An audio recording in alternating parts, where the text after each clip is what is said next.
supay zu. Jadi lekuna tinaka kasi lamiga gimana luta mang cancer antis di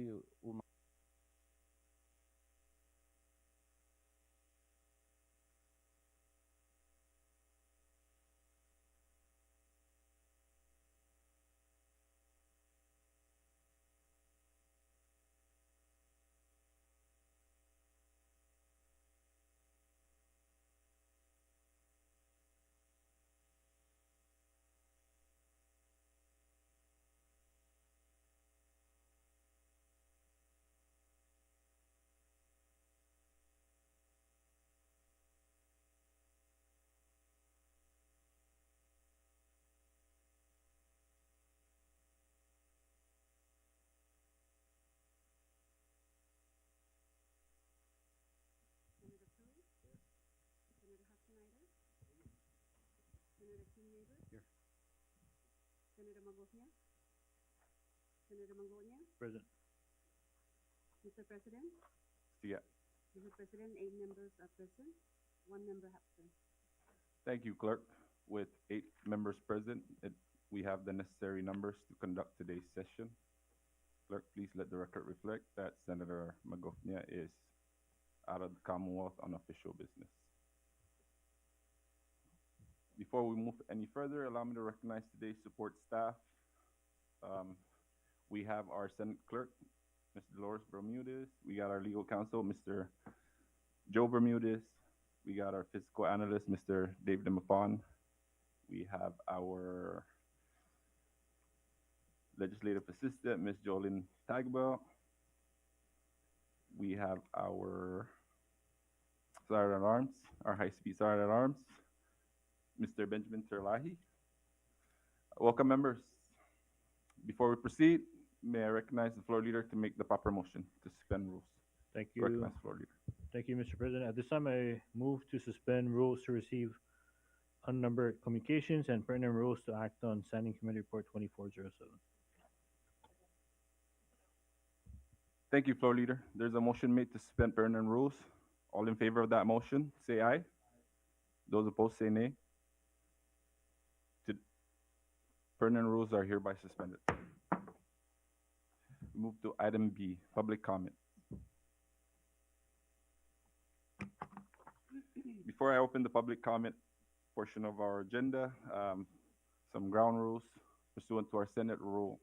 Anyone wishing to make a statement, please limit your statement to 5 minutes. If you wish to submit a testimony in writing, you may do so.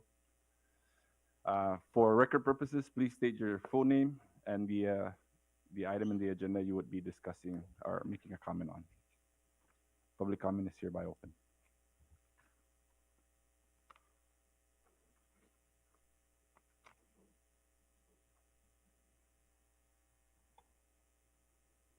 Good afternoon, ma'am.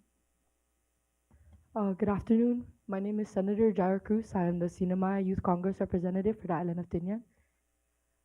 I just want to speak on behalf of my Vice Speaker of the 20th Sinamaya Youth Congress, Senator Monique Luisa Pimendiola. This is responding to the HB number 24-20 requiring conspicuous warning labels on all betel nut products sold or imported into the Sinamay. Hafidez Antero, Mr. President. On behalf of Speaker Vinny Juan Q. Sablan and my colleagues in the 20th Sinamay Youth Congress, we express our strong support for House Bill 24-20, which seeks to mandate clear and visible warning labels on all betel nut products and containers imported or sold in the Sinamay. This measure is critical in raising awareness about the significant health risks associated with betel nut and areca nut consumption. The Youth Congress recognizes betel nut as a known carcinogen and a leading cause of oral cancer in our islands, currently the second most commonly diagnosed cancer in the CNMI. As representatives of the youth, we are deeply concerned about the growing normalization of betel nut use among young people and the lack of public awareness and its health risks. While we acknowledge its deep cultural significance, we do believe it is essential to ensure that consumers, especially young people, are fully informed of the risks. This bill is an important step toward promoting healthier, potentially life-saving choices among our youth and the broader community. We commend the authors of this bill and the legislature for addressing this urgent public health issue. The 20th CNMI Youth Congress remains committed to supporting policies that prioritize the well-being of our youth and the future of our community. Thank you for your leadership and continued commitment to the well-being of our people. Thank you, Senator Cruz. Senator, correct? Yes. Youth Congress Senator. Yes, sir. Thank you, Senator Cruz. Outstanding. President.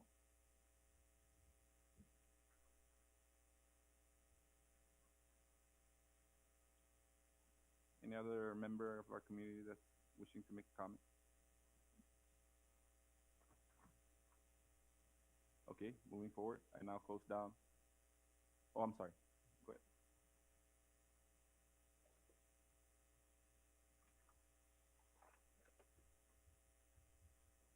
Good afternoon, Mr. Chairman.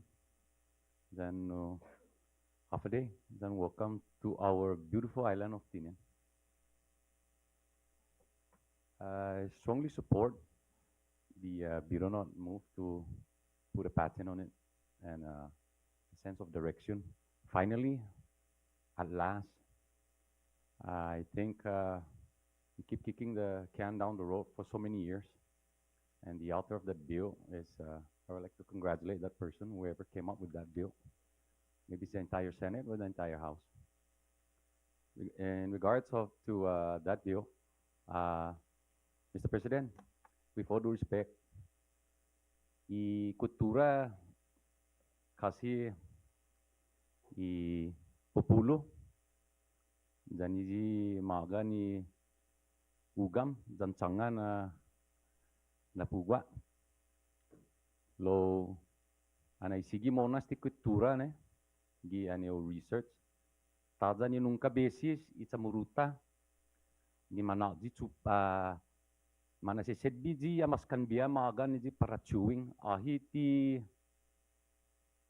chupa gini ni tenda sa para machupa itu dajigi lekuna tinaka kasi lamiga gi mani luta mang cancer antis di umanodi si leadership di modern days pagu ne na dinifekta lime dan lime the lime in that they make dajigi debi kasi debi di guaha mas inadahi sa dangin if you take lime and put it to a pot that's been cooking for so many hours and it turns black, that lime will turn that pot back to its normal, like brand new, onion fun.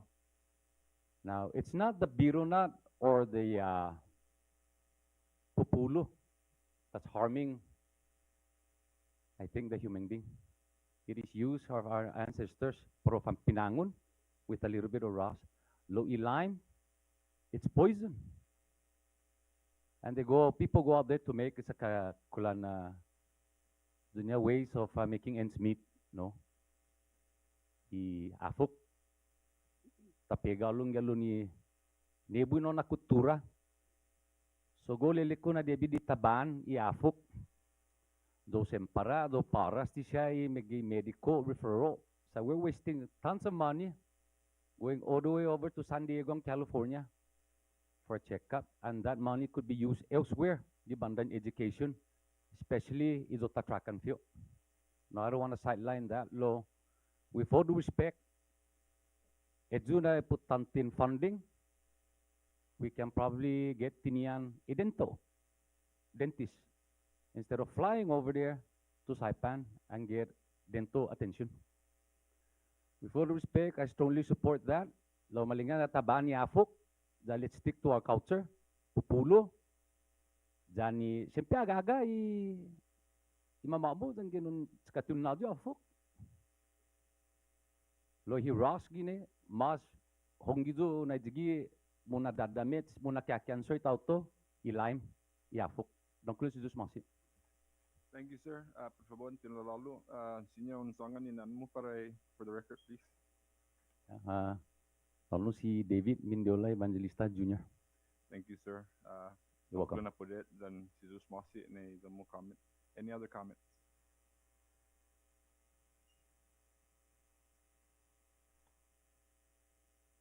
There's none. Being that there's no other comments, moving on our agenda, item C on the agenda, there's none. Item D, there's none. Item E, There is none. Item F, there's none. Item G, clerk. Mr. President, we have five on our agenda, 2313 to 17. Thank you, clerk. Discussion from the member.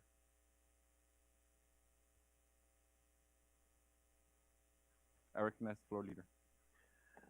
Thank you, Mr. President. At this time, I move to reject House Communication 24-13. Thank you, floor leader. There is a motion offered by the floor leader to reject Senate Joint Resolution number 24-02, House Communication 2413, and it was seconded. Clerk, please call the roll. Or discussion. Senator Babauta. Thank you, Mr. President. I just wanted to know if would be any substitute for the bill, because we're basically rejecting the House amendments made to a joint resolution introduced by yourself to call for the executive branch of the government to deliver their State of the Commonwealth address. Unokulinas Moxie, Senator Babauta, absolutely. There is one that we're going to be introducing when we get to that portion. However, we do have to reject this based on date, just so that everybody understands. The communication between the legislature and the executive branch has come to an agreement in terms of the date, and I think it's important for us to ensure that the date is in this resolution. Any other discussion? Ready. Clerk, call the roll. Senator Babauta, Ungan. Senator Calvo, Yes. Senator Castro, Ungan. Senator Cruz. Yes. Senator Hofschneider. Yes. Senator Keenenaber, Yes. Senator Manlonia. Yes. Mr. President, Yes. Mr. President, all 8 members voting yes. Thank you, clerk. With 8 members voting yes, Senate Joint Resolution number 24-02, House Communication number 2413 is hereby rejected.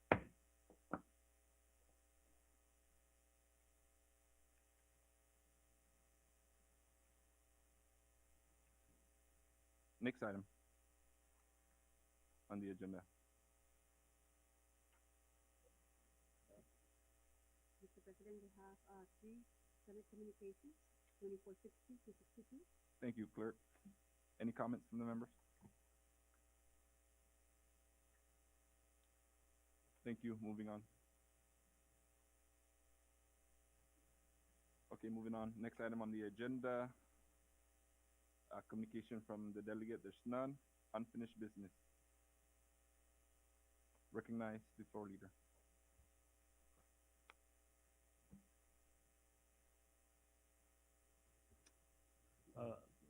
Mr. President, at this time, can we allow for discussion? Would you like to offer the motion, then we get into discussion? Okay.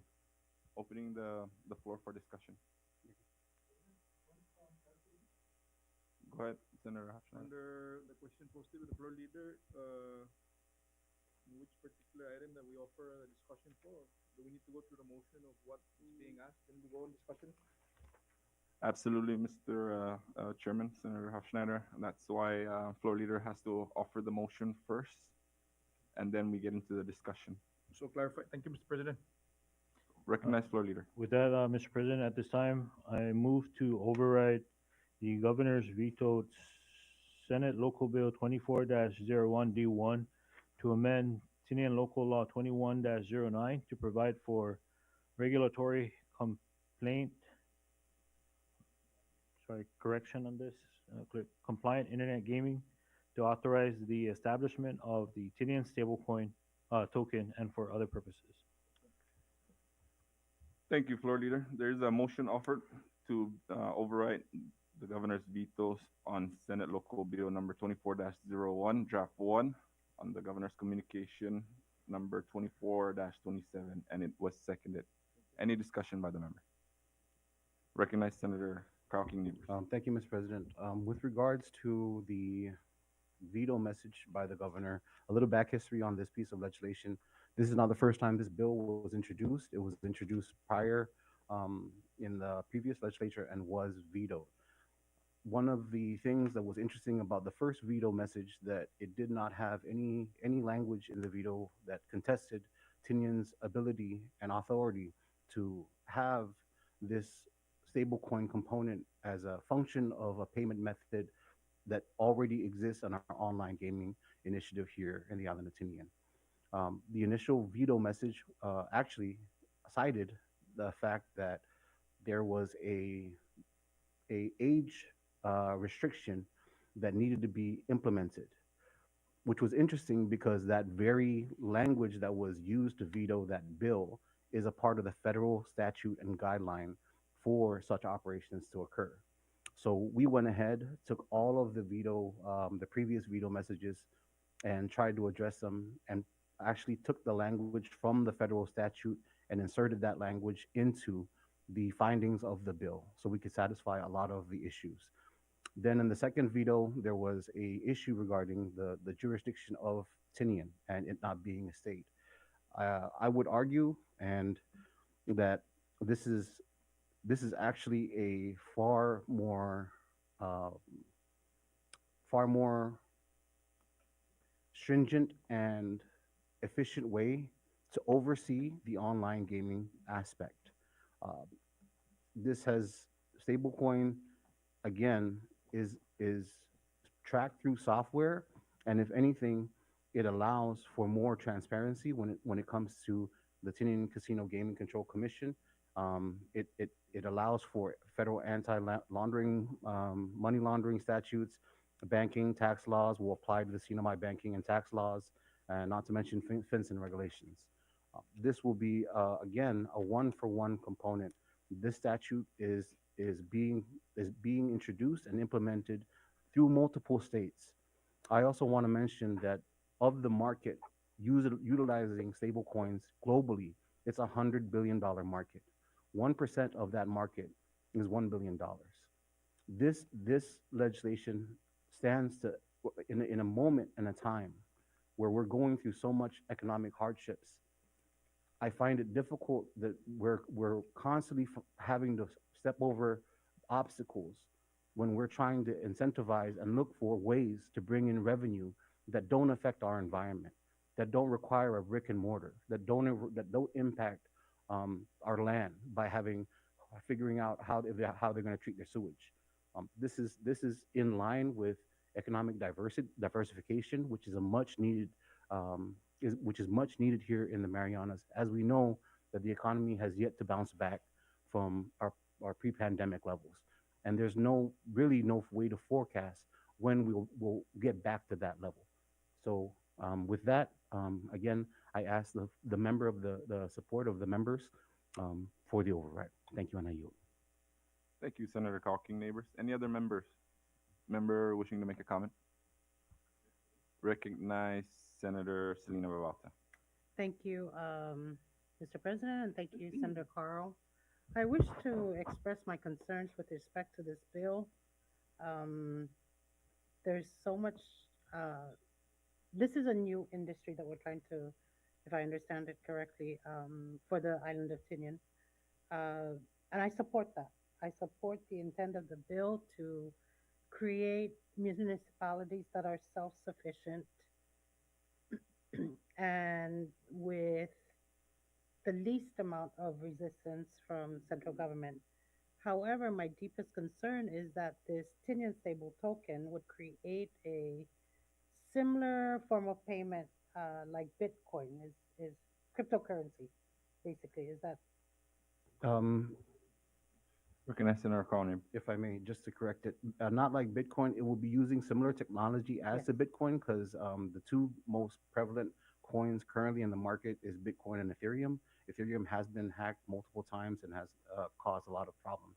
The Bitcoin itself is actually in reference to a online currency that Yeah. doesn't go to this one-to-one mechanism.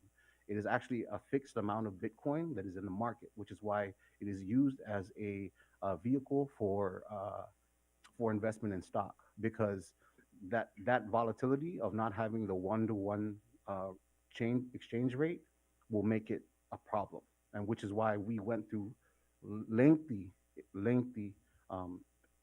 efforts to ensure that what we were rolling out would be not only suitable for the community, but was also safe and would allow for extreme transparency if implemented. I yield. Thank you, Senator Neighbors. Back to Senator. Thank you, Mr. Bob. President. My concern is that we lack the resources, we lack the expertise or the knowledge to enforce these, especially when we're dealing with internet and online gambling. We are restricted by federal statutes and must comply with that.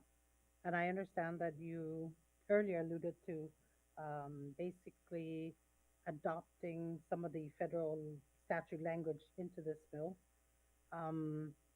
But I have deep concerns with respect to the lack of resources, the lack of, in terms of manpower, in terms of the internet technology we have in the government to enforce these types of investments or transactions. So that is where my concerns lie. Like I said, and you also alluded to the fact that, we struggle with trying to find creative and innovative ways to diversify our economy and our industries. But this is my personal opinion. I don't believe that gambling is the only thing that we can be, looking forward to every single time there's an investor that comes in. That's why I have not laid out any initiative with respect to gambling. Because I don't believe in a gambling at senior so much, but there are so many social ills that come with gambling, and I'm very cautious and very conservative when it comes to supporting bills with gambling in it. I yield. Thank you, Senator Babauta. Any other members wishing to make a comment? Senator President, if I may, just to clarify, Okay, and it'll be brief. Senator Calvo. Okay, with all due Neighbors. respect, I appreciate your concern. However, that the regulatory component and the expertise is left to the people of the island of Tinian and is our responsibility because that is our initiative. We have been operating casinos since the 90s. As a matter of fact, we were the first to have online gaming in our language in our initiative for gaming. So that answers that component. I believe there was another thing you had mentioned. You had an issue with the implementation and the resources. So the resources that part is, with all due respect, that should be for us to worry about how we're going to roll it out, if we're going to roll it out. We're just asking for the authority. So the second component, which you're talking about, gambling is not the option. I want to be very clear. This is not online gambling within the CNMI. This is allowing the CNMI, as a matter of fact, in the language, it will not be here. This is going to be interjurisdictional. We cannot do gaming with Vegas, with Atlantic City. This is going to be for Curacao, for a multitude of other locations. So this is going to be international. All of the software tracks all of the metadata. So at any point in time that the federal government deems it that they need to go and look into any transaction that seems suspicious, they have access to it because we have tracked it from birth to death, so to speak. So any questions regarding this is this is not gambling for the CNMI. This is allowing Tinian to do online gambling outside of our waters in the CNMI and using a stable coin as a payment method through the Tinian Treasury. And with that, I yield. Thank you, Senator Neighbors. I now recognize Senator Manny Castro.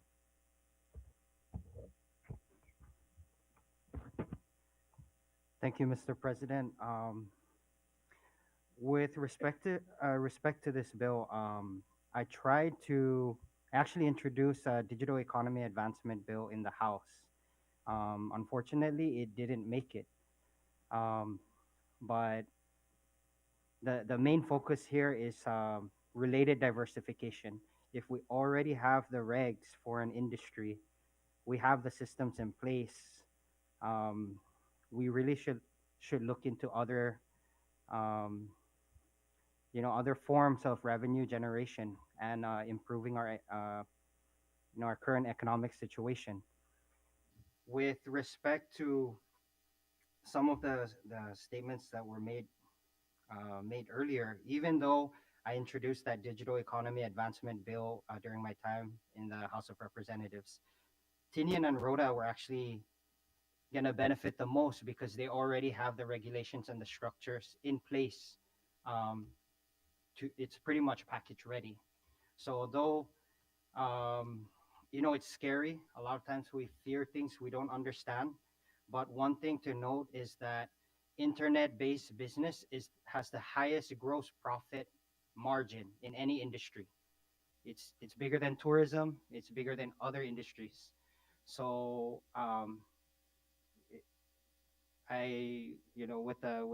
with all due respect, I think we really need to look at the long-term benefits of this. If we can do something like this that takes away the poker machines on island, this may be the method where we're getting so much revenue from off island because we have limited natural resources, right? So internet-based industry makes sense. We have Google that's already bringing in a line. We have, Starlink from here. So, we have, again, limited natural resource. What do we have? We have people, we have the internet, we have the world, and we need to tap into that market. So if in any business, it's usually the first movers that enter an industry that win. So why not us? Thank you. Thank you, Senator Castro. Recognize Senator Schneider. President, thank you. Just listening to the exchange between the members, and I appreciate the conversation. In as much as we, some of us being very prevalent in terms of being anti-casino, but I always want to remind our people, really, that it's unfortunate that IPA has to be in that situation today. But if I may remind everyone again, it generated a total of about $284,912,400 of resources, which includes $173 million of casino gross revenue receipts, $99 million and change for license and fees, and and about $11 million of operating transfers in and out from the general fund. If I will not even read the remaining numbers, because the fact of the matter is, it is the sole action that the leadership then that took the bold move and saved the retirement fund, save about 3,000 families from diminishing their income in overnight. It's unfortunate again that today, it is where it's at today, but it is for this reason that we're gonna continue seeking for ways like to try and diversify. Tourism is not gonna come back anytime soon. It's not gonna come back. Thank God for some excise tax being generated by collectively supporting the military footprints here in the CNMI. And it's creating some excise tax, much needed excise tax. But even at that, tinahong por susteni obligasyon. And we all know that, especially us in the legislature, we know that what's before us right now with the budget, we're on the hook to try and find money for the minimum annual payment for the retirement fund. We're being asked to credit ourselves out of debt again. So this action that we're considering, it's a component of a collective effort, a collaborative effort amongst many of us, that we need to try finding other solutions to generate the funds. And as what Vice President is saying, it's a little bit different than the typical, brick and mortar casino gaming establishment. We've changing that. We've evolved into where we're at today to get into the online gaming. As a matter of fact, had an opportunity to meet with one of the how do you say this, a proponent of those sports betting out of Vegas. And they where there's challenges for bad actors, absolutely, there's always. But what we need to do is we need to grow and, you know, try to do our best to weed out those bad actors. But the bottom line is we really need to find a solution with our dying revenue stream. It'd be interesting, the budget process, if we're gonna go 80 hours. It'd be interesting on a budget that we're gonna about to entertain in the next few months. If we're not gonna ask someone in the community to cut. So had this legislation been approved, then we could have been, like, you know, people would be knocking on our doors to come in and try it out. Now, as far as creating a robust software system, it's in the component. It's in the regulatory component of the Gaming Commission now.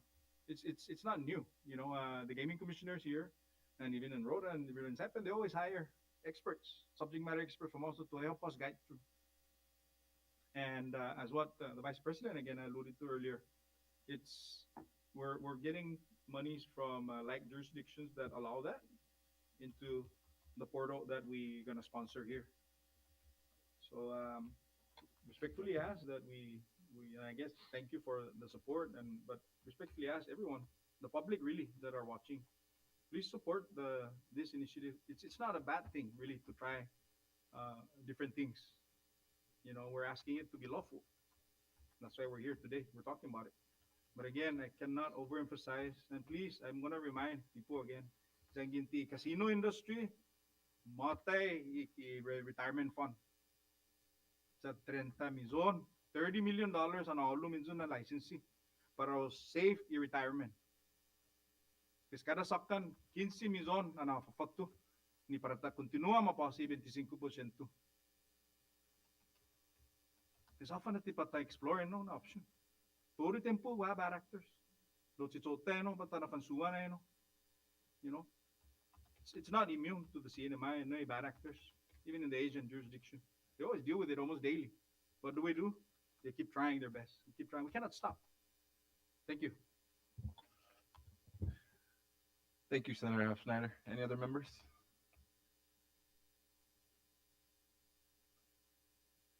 Any other members? Clerk, call the roll.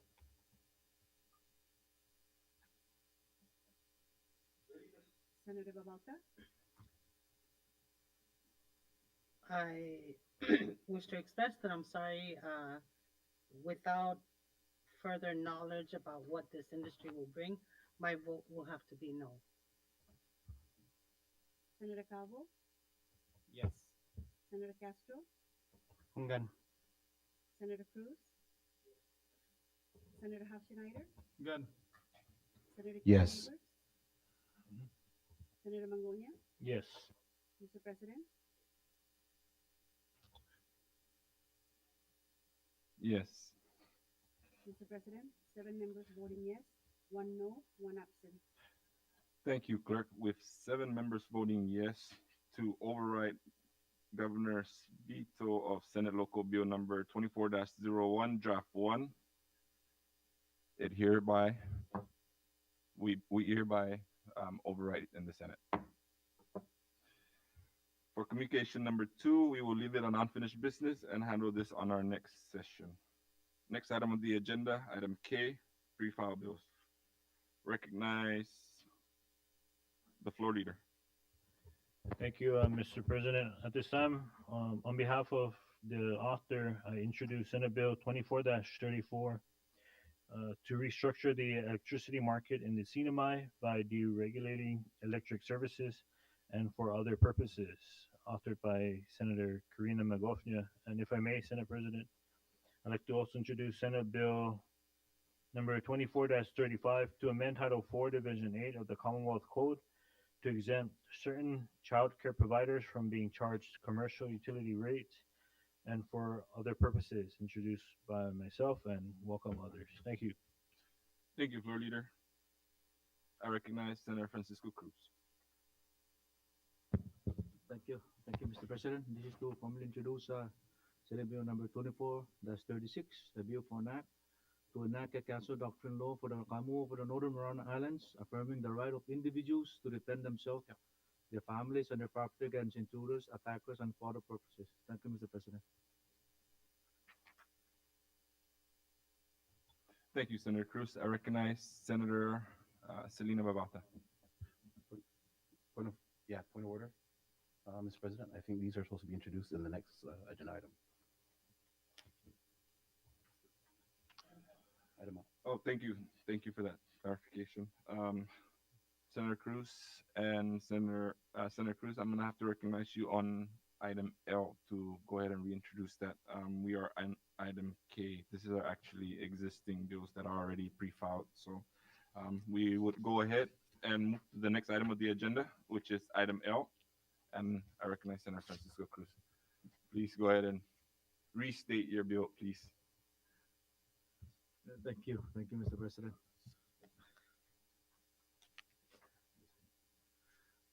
Mr. President, this is to formally introduce Senate Bill number 24-36, a bill for an act to enact a council doctrine law for the Commonwealth of the Northern Mariana Islands, affirming the right of individuals to defend themselves, their families, and their property against intruders and attackers and for other purposes. Thank you, Mr. President. Thank you, Senator Francisco Cruz. Again, my apologies that I jumped the gun. There's a lot of excitement here. I recognize Senator Selena Babauta. No, Senor Presidente. I would like to introduce Senate Resolution 2404 to call for Taiwan's inclusion into the World Health Assembly, the International Police Criminal Organization, or Interpol, the International Civil Aviation Organization, and the United States Framework Convention on Climate Change. And I would like to respectfully ask this body to please move it to the resolution calendar for action today, if there are no objections. Any objections from the member? No objection. We will go ahead and put that. Floor leader. Recognize the floor leader. Thank you, Mr. President. At this time, I move to place Senate Resolution 24-04 on today's resolution calendar. Thank you, floor Second. leader. There's a motion placing Senate Resolution 24-04 on today's resolution calendar, and it was seconded. Any discussion? All members in favor of that, please say aye. Aye. Those opposed say nay. The ayes have it. Motion carries. Thank you. I'll now recognize, I guess, myself to go ahead and formally introduce Senate Joint Resolution number 24-04. This is to call for a joint session of the legislature to receive the governor's State of the Commonwealth address. The only difference from the initial rejected SOCA is the date. We're going to put it on the 29th versus the 30th. It's a Thursday. So I'm asking the members, if there's no objection, if we can go ahead and act on this today as well. And I'm asking all the members to jump on this and sign off on being co-authors of this. Thank you. Recognize the floor leader. Thank you, Mr. President. At this time, I move to place Senate Joint Resolution number 24-04 on today's resolution calendar. Thank you, floor leader. Second. There's a motion to place Senate Joint Resolution 24-04 on today's calendar for action, and it was seconded. Any discussion? All in favor of that motion say aye. Those opposed say nay. Motion carries. Recognize Senator Carl King Neighbors. Thank you, Mr. President. At this moment, I would like to introduce Senate Bill 24-37 to amend the authority for compliance officers to staff treatment programs in the judiciary. Thank you, Senator Neighbors. Any other members wishing to introduce a bill today? Okay, if there's none, moving on. Next item of the agenda, reports of standing committee. May I recognize the floor leader to make the proper motion to suspend rules to accept standing committee report from EAGI. Recognize floor leader. Thank you, Mr. President. I'm sorry, the rule was suspended in the beginning. Sorry for that confusion. Thank you, floor leader. And so at this time, Mr. President, if I may, I move for the adoption of, at first, Standing Committee Report number 24-06 from the Committee on Public Utilities, Transportation, and Communications reporting on the informational hearing with Commonwealth Utilities Corporation. Thank you, Floor Leader. There's a motion to adopt Standing Committee Report number 24-06. It was seconded. Any discussions from the member? Ready? All in favor of that motion, say aye. Aye. Aye. Those opposed, say nay. Motion carries. 24 dash, Standing Committee Report 24-06 is hereby adopted. Recognize the floor leader. Thank you, Mr. President. At this time, I move to adopt Standing Committee Report number 24-07, reporting on the executive appointment of Mr. Lilio Tiplis to serve as a member of the Board of Professional Licensing, representing the 3rd Senatorial District. Thank you, floor leader. Did I hear a second? Thank you, floor leader. There's a motion offered by the floor leader to adopt Standing Committee Report number 24-07 to confirm Mr. Tiplis, and it was seconded. Second. Any discussions from the members? Recognize Senator Cruz. Thank you, Mr. President. I appreciate accepting this standing committee reports due to Mr. Tiplis' appointment who expired this month on the 17th. So I appreciate.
By creating additional responsibilities for the department.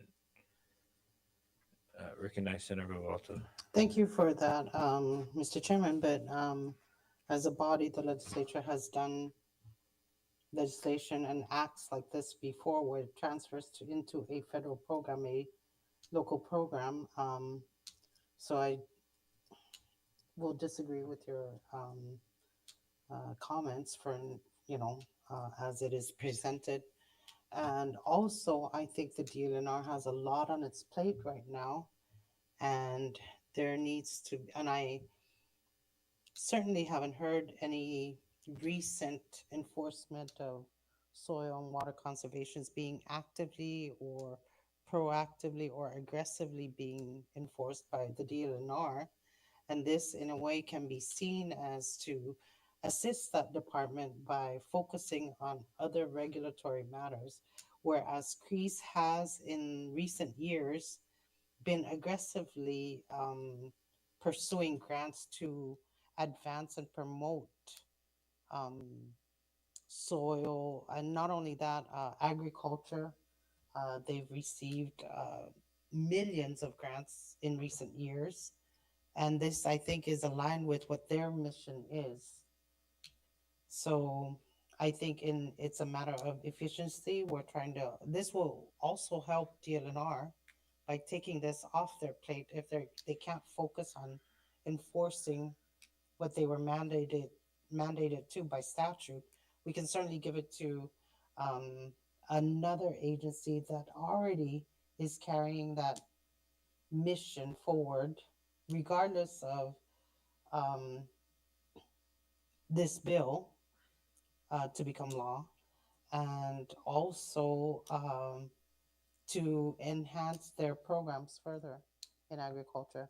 And that is what they've been focusing on in recent years at NMC Crease. Thank you. I yield. Thank you for your comments, Senator Volta. Any other comments from the members? Recognize Senator Castro. Chair. Sorry, Senator Castro. Recognize Senator King Neighbors.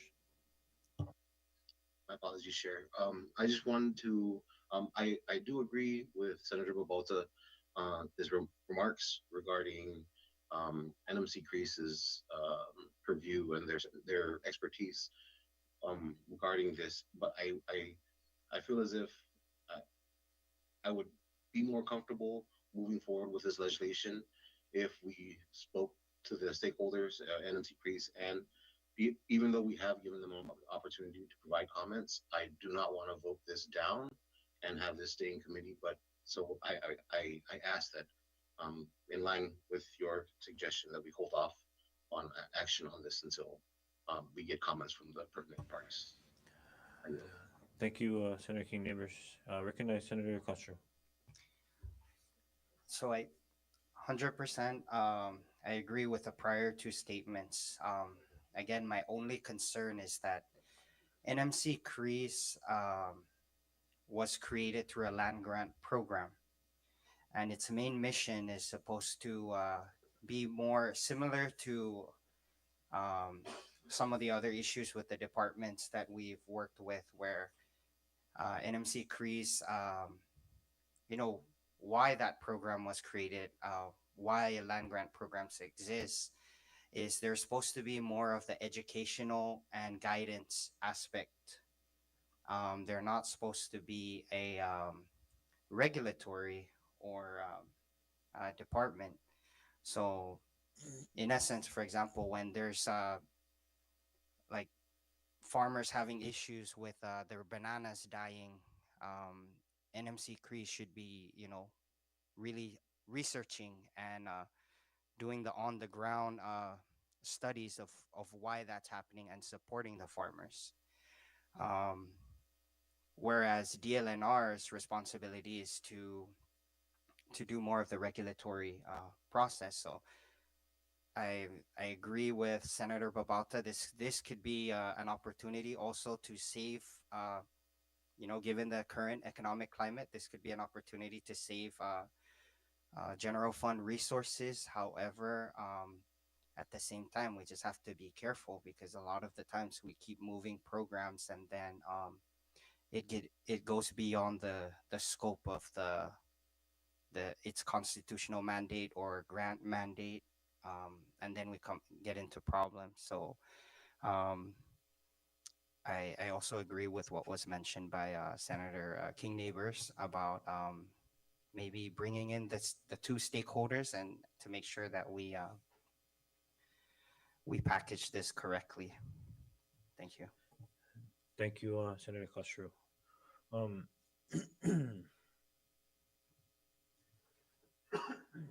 In regards to the legislation, though, are there any amendments that the members would like to make prior to taking any action on it? It's pretty straightforward in the sense where it's just we're replacing DLNR to NMC. But if there's no other amendments that is needed at this time, what we can do is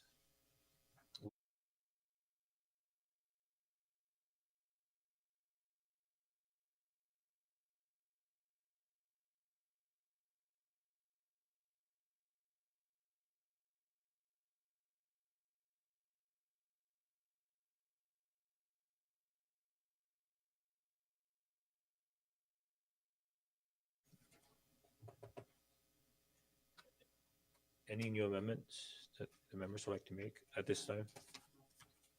All right, if there's none, thank you, members, for your comments and suggestions. We'll, like I've mentioned, we will table this, and as soon as we get a response from NMC, I will inform the committee of their response, and we can place it on calendar at hopefully our next session. All right, and with that, members, thank you. We move down to the next item on the agenda, Senate Bill 2404 to advance Indigenous Chamorro and Carolinian language education in the CNMI. Comments from the members? Recognize the author. Thank you, Chairman. I just wanted to state that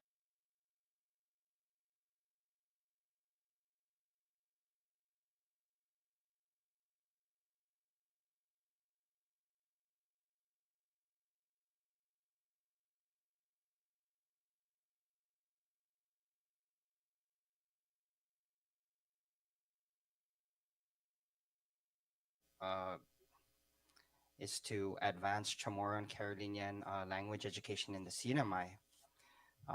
Right now, we have a lot of our indigenous people that can speak the language. However,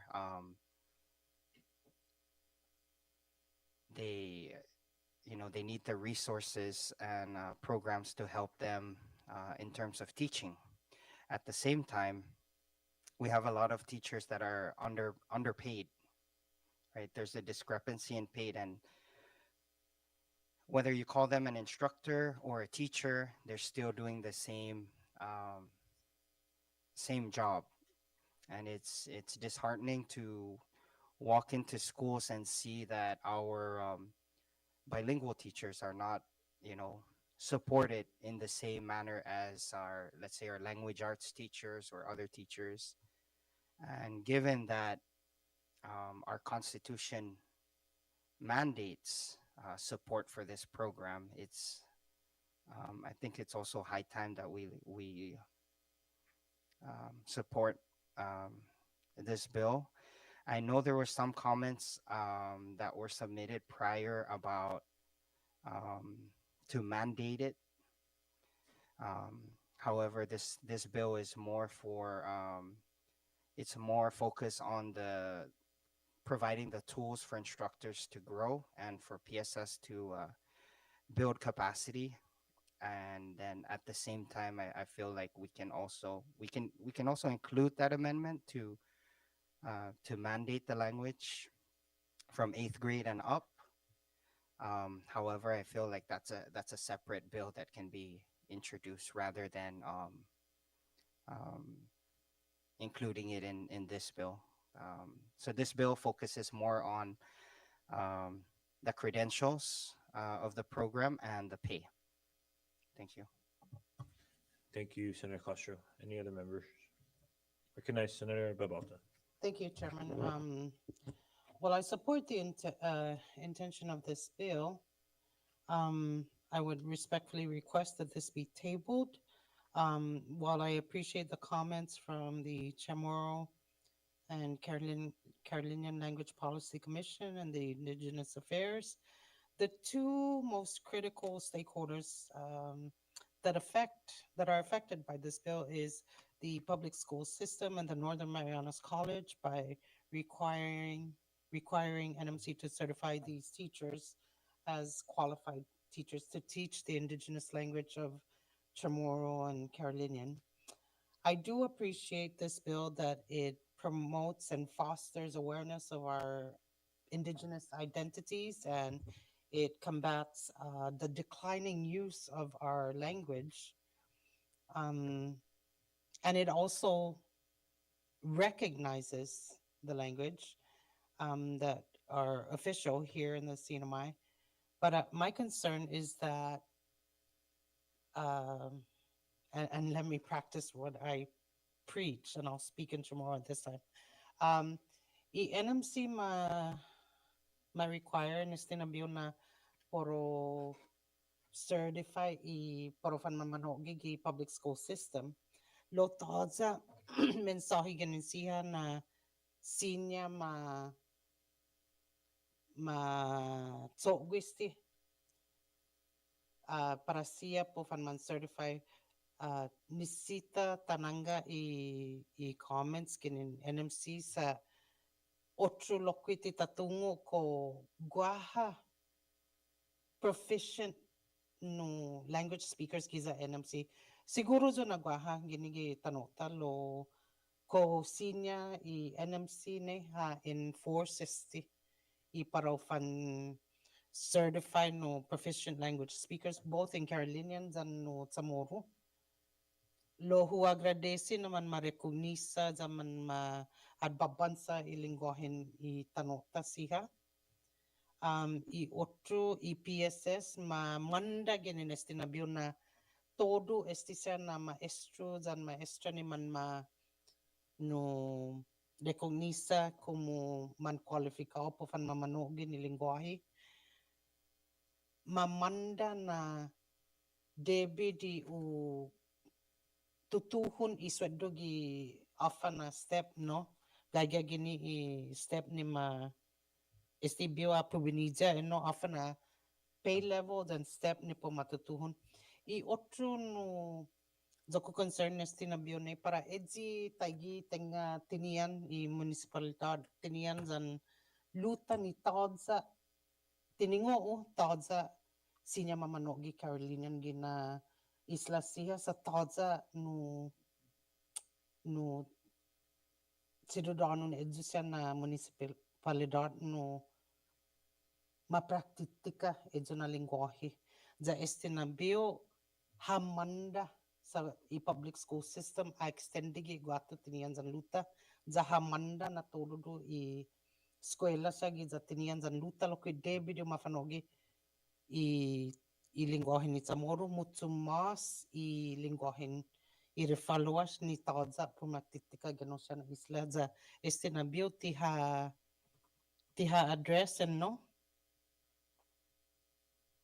i otro lekta i NMC mamanda na pro nagwaha 16-week academic program designed for Carolinian and Chamorro language no teachers profan mamanogi. So nigi ko concern time manwa na rason tanasid bini pa ugutate table 24-03 siguro zo nata nisisita i communication gini ni PSS dan i NMC antes di tapasa na akto ano no Chairman Jesus Mose. Thank you, Senator Balta. I think in regards to your concerns about the Carolinian portion, I think that's why 101A clearly distinguishes between whether it should be a Chamorro or Carolinian language class, with the understanding that it may be much more difficult to get a Carolinian teacher on Rhoda or Tinian. So it's as long as they take a full year of Chamorro or Carolinian, should a Carolinian class be available. What I do know also is that UOG already offers a Chamorro degree program where an individual can get their bachelor's out of UOG. We do have some teachers here in the CNMI who had graduated with a degree in Chamorro language or Chamorro studies, somewhere along those lines. And so that's something that's already established. Now, the only thing that we haven't seen is, I think, a degree program or a certificate program for the Carolinian language. But also, in mandating that NMC develops this 16-week program, it's just a matter of ensuring that they're equipped with the resources they would need to carry out this program, whether it be through additional funding or assistance from PSS, similarly to how we, in the current fiscal year, had included a provision where we set aside funds for NMC through PSS's budget to ensure that these services could be provided. And so I think it'll just be a policy call on the members to make the motion whether they would like to proceed with this bill or table it for further considerations. At this time, I recognize Senator Castro. So I just wanted to clarify that the difference between this bill and the previous bill that we were talking about is one, um, we are not transferring responsibilities because by constitutional mandate, NMC is supposed to be providing this services. At the same time, by constitutional mandate, PSS is supposed to be providing this types of programs. Although NMC is not here, I did speak with their School of Education director about how we could get this program in terms of funds, and there's already resources. It's just how you package the program. NMC already has all the courses that are required. Having been a former enrollment director at the college for several years, there's a lot of PSS employees that do go up to the college to take those courses that are needed for their minimum qualifications or other certifications. So again, this bill, the main intent of this bill is not to deviate from each agency's constitutional mandate, but it's to provide equity to the Chamorro and Carolinian bilingual teachers. It also does not mandate that, as the language says in it, Chamorro or Carolinian. So in the case of in Rhoda, if as Senator Bobata alluded to, if there's it's only upon need, right? But I don't want to deviate away from the intent of this bill. The intent of this bill is to pay the bilingual teachers the salary that they should be getting and to end the discrimination. And you can say it's not discrimination, but in my opinion, when a language arts, the salary scale between a language arts teacher and a Chamorro or Carolinian bilingual teacher is over 2 times. There's an issue with that because it never used to be like that. And we keep using different terms. Oh, they're not teachers, they're instructors or they're contractors, but they're still doing the same job. How many teachers are we gonna lose to Guam, which has recruited a lot of our bilingual teachers because Guam recognizes the need and pays their bilingual teachers the salary that they should be compensated at. When I went to the Chamorro and Chamorro language competition, most of the instructors I saw that were teaching in Guam schools were from the CNMI. And that's because of, the legislature in Guam felt that this was important and provided the resources for the school system to fund bilingual education accordingly. Thank you, Chairman Ayo. Thank you, Senator Castro. At this time, are there any proposed amendments that the members would like to make? I recognize Senator Bata.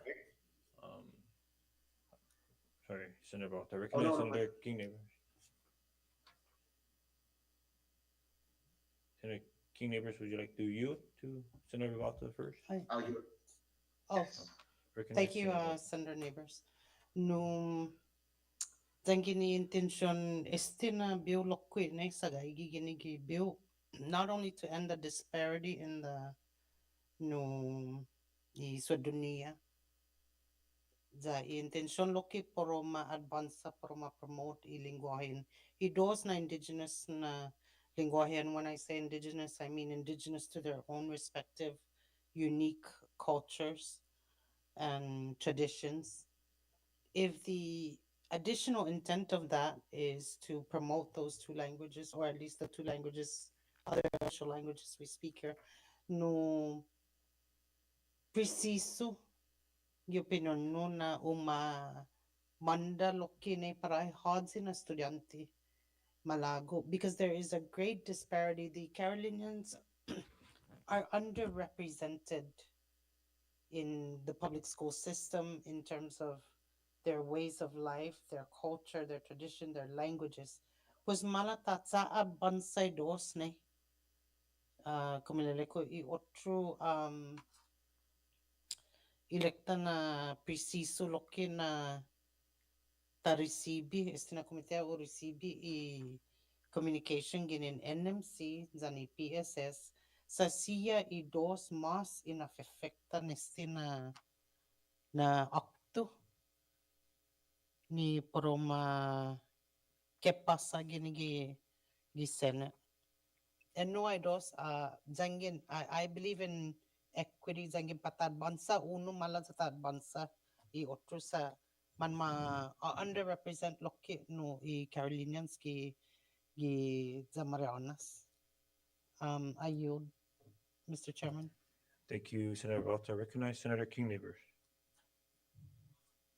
Thank you, Chair. I just wanted to say that I do understand what Senator Walter is talking about regarding the advancement of both languages. However, I believe that the clause, as alluded to by the chair earlier, regarding the and or, as well as the fact that it gives the opportunity for the public school system to possibly bridge that gap where there is one between the available speakers of the Carolinian language to be available to Rhodantinian. With that being said, I am ready to move forward with this legislation. I yield. Thank you, Senator King Neighbors. And I think,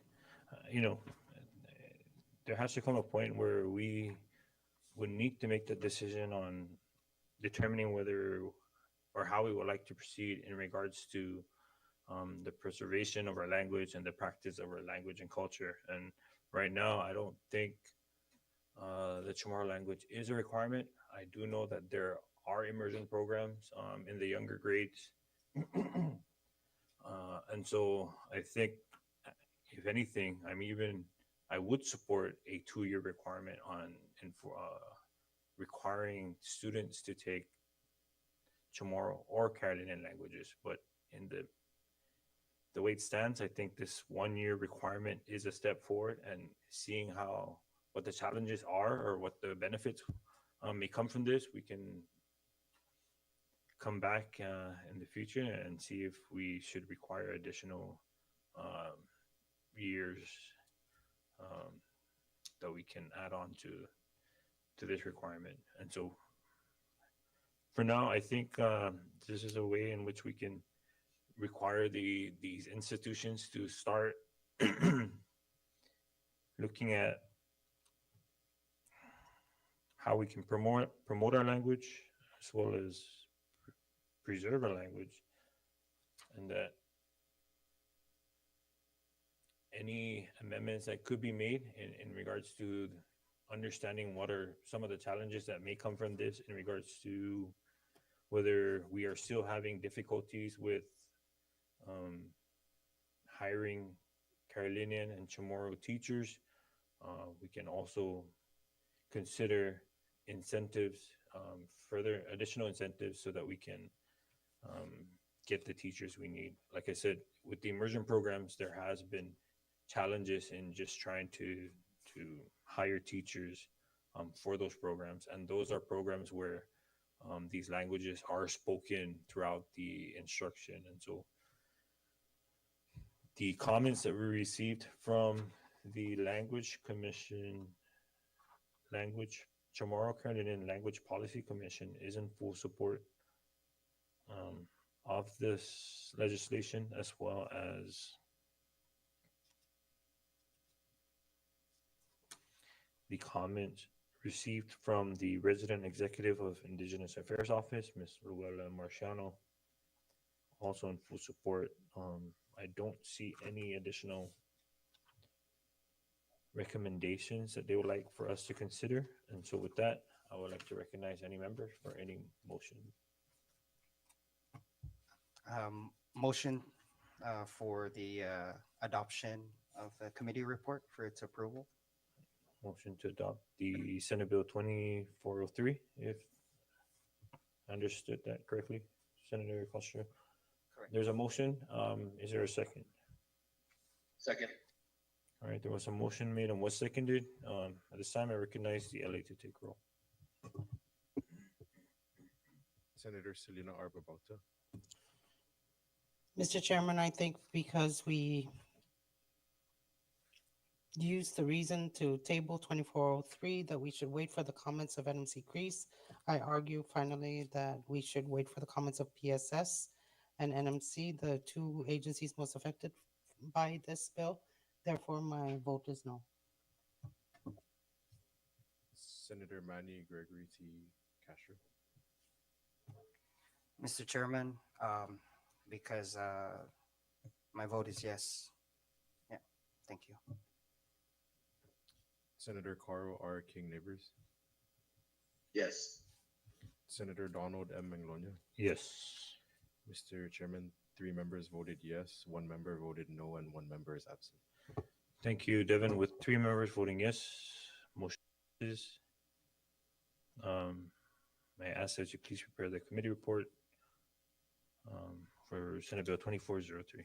Thank you, members. At this time, we move on to the last bill on the agenda, Senate Bill 24-31, to ensure food safety and support small food entrepreneurs sell low-risk, non-perishable food and home-cooked meals and for other purposes. Members, we received comments from the Commonwealth Healthcare Corporation, as well as Mr. Roman Tadella from SBDC. Mr. Tadella supports this bill without any recommendations. We do have a couple of recommendations from CHCC, and from my understanding, we have representatives from CHCC.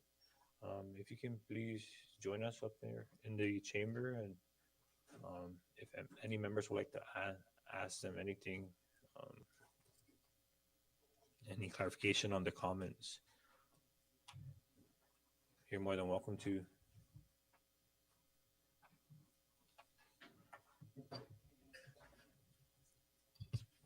Thank you, Chairman and esteemed members. I'm John Tagbao from CHC Environmental Health Services. On my right is our operation manager and office, Miss Eileen Pangilinan. And then we wrote you a respond letter to committee, and we're here to answer if there's any questions.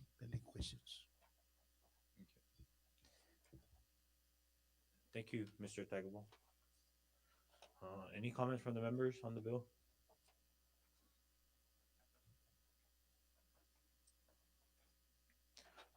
This is quite a lengthy response, and we appreciate the input from CHCC. And so we'll just go down the line, and then if members have questions in regards to the particular recommendations, we'll address that to Mr. Tagbao and Ms. Pangilinan. But this time, I recognize Senator Castro. I just wanted to say that given the current economic climate of our faced by the currently, I believe this bill helps reduce the gap and encourages entrepreneurship among our people, and it also provides the mechanism by giving public health and it's the regulatory body the oversight to make sure that all compliance is met. So given those two statements that I mentioned, I am in support of this bill for the reason that we need to teach our people and support our people to be more of the sellers. For so long, we've been accustomed to being the buyers, and any bill that helps our people become entrepreneurs and self-sufficient and not reliant on the government or food stamp programs. Not to say that that's bad, but over the years, we've seen how our people are forgetting how to be entrepreneurs, and we need to get back to that. So I believe this bill helps create that middle ground. Um, and I applaud the author, and at the same time, I also at the same time not compromising the safety. Thank you. Thank you, Senator Castro. Any other members? Recognize Senator Babauta. Thank you, Mr. Chairman. I support this bill. For those of you, you may know my late mother, C. Maria Borja Roberto, aka TB. I think she started the first concept of a food truck here in Saipan, selling empanadas and hot lunch and tarakilis. Um, Given those two um, statements that I mentioned, I am in support of this bill for the reason that it we need to teach our people and support our people to be more of the sellers. For so long, we've been accustomed to being the buyers, and any bill that helps our people become entrepreneurs and self-sufficient and not reliant on the government or food stamp programs. Not to say that that's bad, but over the years, we've seen how our people are forgetting how to be entrepreneurs, and we need to get back to that. So I believe this bill helps create that middle ground, and I applaud the author, and at the same time, I also at the same time not compromising the safety. Thank you. Thank you, Senator Castro. Any other members? Recognize Senator Babauta. Thank you, Mr. Chairman. I support this bill. For those of you, you may know my late mother, C. Maria Borja Roberto, aka TB. I think she started the first concept of a food truck here in Saipan, selling empanadas and hot lunch and tarakilis, elotes, you name it, it was in there. And I remember helping her in our kitchen in Chalancanoa, making the homemade cheeseburgers and all that she sold. So I support this bill because I come from that background. However, I would like to ask Mr. Tagabo, did you read the recommendations made by the CHCC CEO? Yes, and we, in fact, drafted. Okay. Uh, we are in support of this initiative, 100%. It's just that there is some wording, perhaps, and food safety issues that are front and center, and we don't want to compromise that. Thank you. Sorry to interrupt. Thank you. That was my next line of question, whether you agree with this. If you had not been the one to draft these recommendations, do you agree with it? And secondly, the second portion of my question would be, do you have any further recommendations to this comment from the CEO herself? Is there anything you'd like to add or take out maybe? Uh, our recommendation is set. It's there for you guys to consider. Okay. But one thing that is not mentioned is a small business. They need some help. It could be buying a small cutting board or refrigeration or stuff like that. Micro loan, small $5,000 will really help these guys. If we really mean it, that's our challenge when we go in and we try to, as much as possible, help them out. But you could only, refrigeration is refrigeration. It's not cold, it's out of temperature, things like that. Those are the simple stuff that perhaps this esteemed body could help them out, that provide that access for them to for them to get loan when we write them recommendations and stuff for them to be compliant. Thank you for that. I have no further questions for you, but I do support the bill and support entrepreneurship mostly for our people and the small businesses who are hurting out there, or households that may need to provide, further income for their families. Like I said, I come from that background, and it is in fact what put me through private school and further college because my parents only had this source of revenue by selling out of the truck from our family's, you know, pickup truck with a temporary housing made for it. So I appreciate the chairman for introducing this bill. And I have no further comments, Mr. Chairman. I yield at this time. Thank you, Senator Barata. I do want to point out something that was written in the comments by CACC.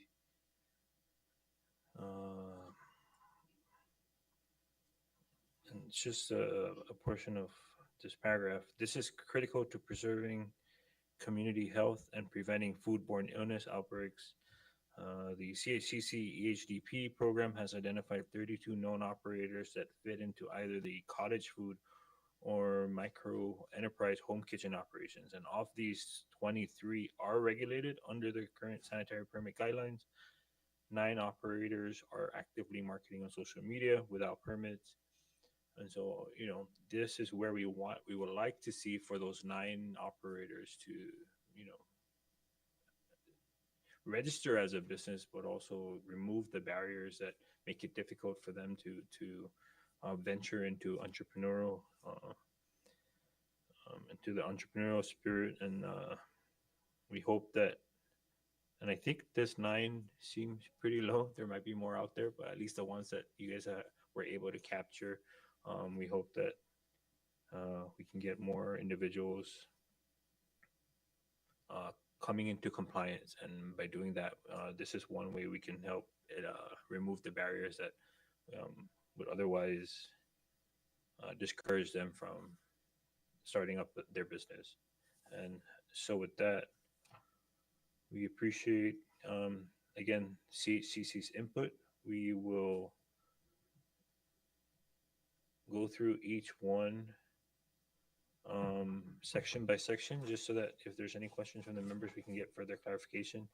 We'll start off with section 101 with the definitions. The recommendation is to include the defined terms for non-perishable and low-risk foods, so that it is clear and it is enforceable. Is this something that, is there a definition already that EHDP has? Go ahead. So with our recently adopted food code, there is a definition for time temperature control for food safety food products. And those food items are regulated and there's a standard for them. But if we're talking about low risk foods, it would be non-TCS foods. And there are certain parameters which include water activity and pH levels. So if they meet those certain parameters, then they would fall under non-TCS or low-risk foods.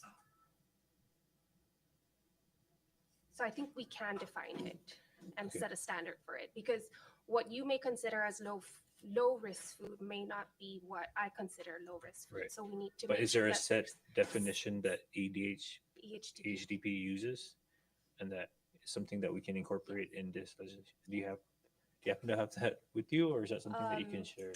It's defined in our food code. Okay.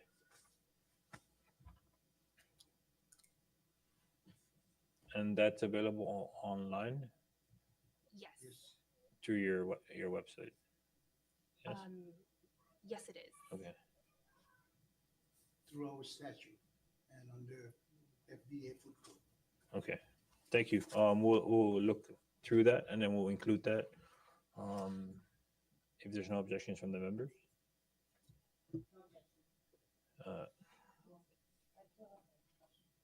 Recognize.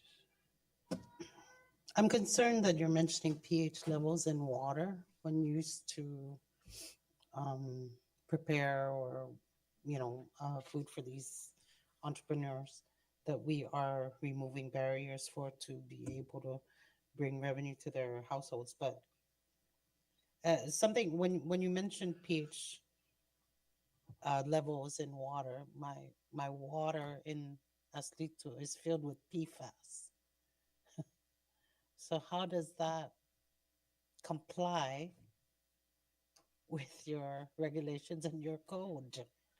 It's a danger to begin with. So I think we should probably work around that, but that's for you guys to decide. All we do is introduce the legislation.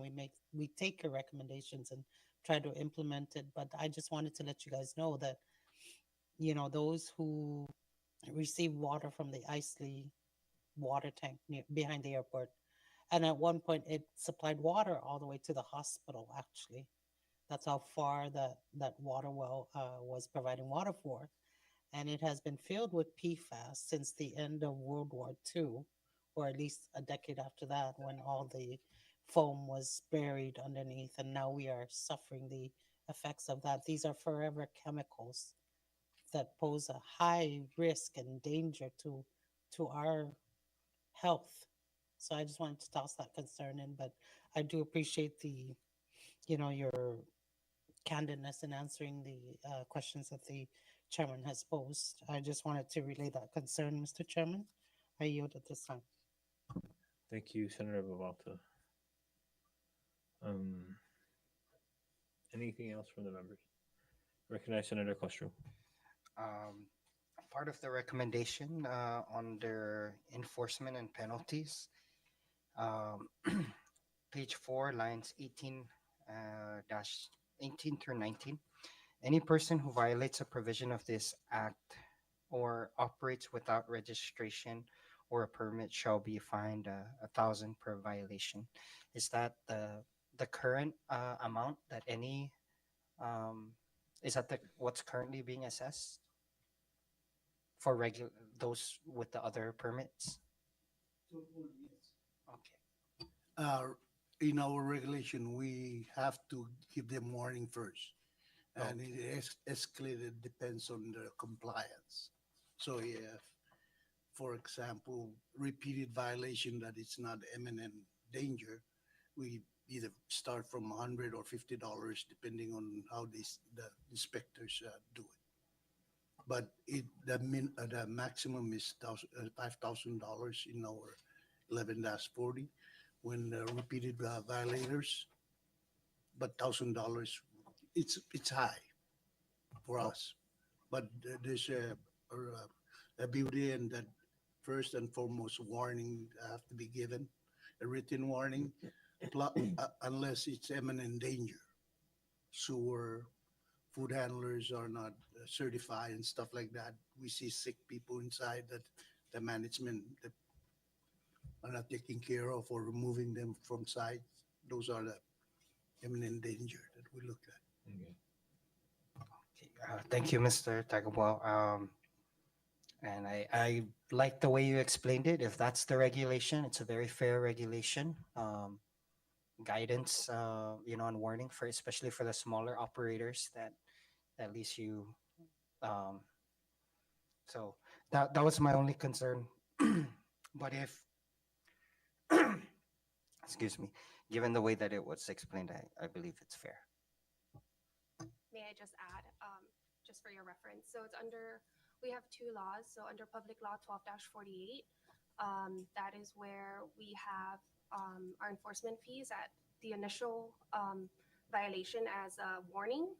The second offense is a fine up to $500, and then the third offense, a fine up to $1,000 per violation. Okay, so not the 5,000, or is that more severe? Up to 5,000 is our other law, which is Public Law 11-40. For an additional offenses, or is that for a much more again, severe? It follows the initial warning, and then second offense, I can't be too sure. It might be up to $1,000 and then up to $5,000, but we operate off of those two laws. Okay, thank you. You have the floor. Sorry. So just want to clarify, that was 12-48 and 11-40. Okay, and then sorry, is 1140 the public law, or is that the code, administrative code? That is our Food, Drug, and Cosmetic Act. It's a public law. Okay. Thank you. Both of them are public law. Since we're on this a similar topic, I just wanted to ask, as a side note, I noticed that you know, because I was able to get my food handler's license here in the CNMI and also on prior employment in the state of Oregon. And what I noticed now, for example, in the state of Oregon, once you get your food handler's license, you're good. It doesn't matter which uh, department or company you work for, at least at that time. Um, so my question is, you know, the safety is the same, the standards are the same. Why are we having, let's say, someone that like worked at Herman's apply for food handlers, and then maybe 6 months later, their food handler's license is still good for a certain amount of time, and it's still valid. But then when they apply at Joten, they have to apply for another food handler's license under Joten. And it's not just your agency, but I've seen this across some departments where the training and the credential is the same, and you know the standards are the same, but it's like per business. I know it might be for revenue purposes, but at the same time, it's I don't know if that's like a best practice on the for businesses to. But I would leave. I just wanted to inquire about that. So when we started at food handlers, the rationale behind it is to track, to make sure, because we have a lot of transitional workers that they just pop up anywhere. But more importantly, TB was high and communicable disease was high. So if we don't track them, but built in with that regulation is we allow for them to work in this, like Joten, for example. Joten have a lot of outlets. We allow that. Or Hyatt, for example, they could work in different, but it's when they go outside that company, we offer $15. $15 for duplicate. So then it wouldn't be the same costs. Like let's say if they switch from Herman's, their certificate is valid, they would pay a lower rate when they transition to another company. Okay, that sounds fair, and I really like the process behind it. It's about data and tracking, and basically the new permit tracks maybe like where you know like I can see where the thought process is. Like if there was a issue here, you're tracking that same employee. So thank you. It's a really smart way to do things. However, there's also one other question I just wanted to ask. Is it really necessary for companies that don't deal with the kitchen, like let's say delivery truck drivers, like that are delivering soda or beer? Do they need to get food handlers, and if so, what's the rationale?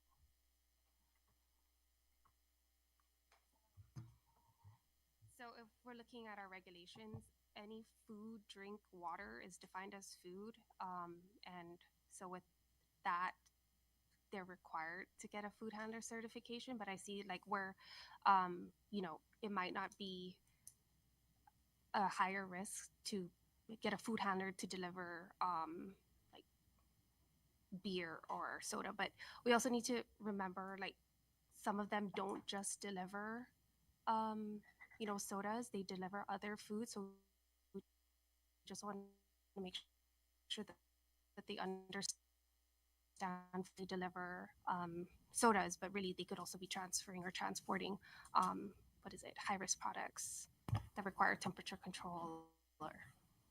And I really want to thank you. I know this is not 100% aligned with this, but it's related. But I just really want to thank you for your time and answering a lot of the questions. We're all, you know, usually doing our thing, and it's good information. Now the public can also hear directly from the source. The other, sorry, also good concept there. I just wanted to say that as a consumer, there are several times where I purchase, let's say, like a drink. It was, I don't want to say which brand, but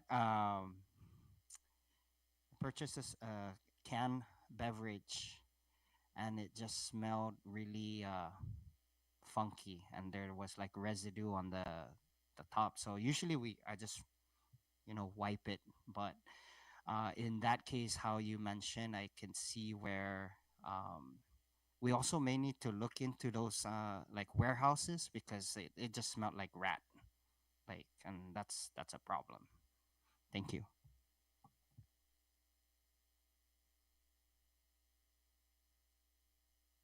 Thank you, Senator Custer. While we're still in 101,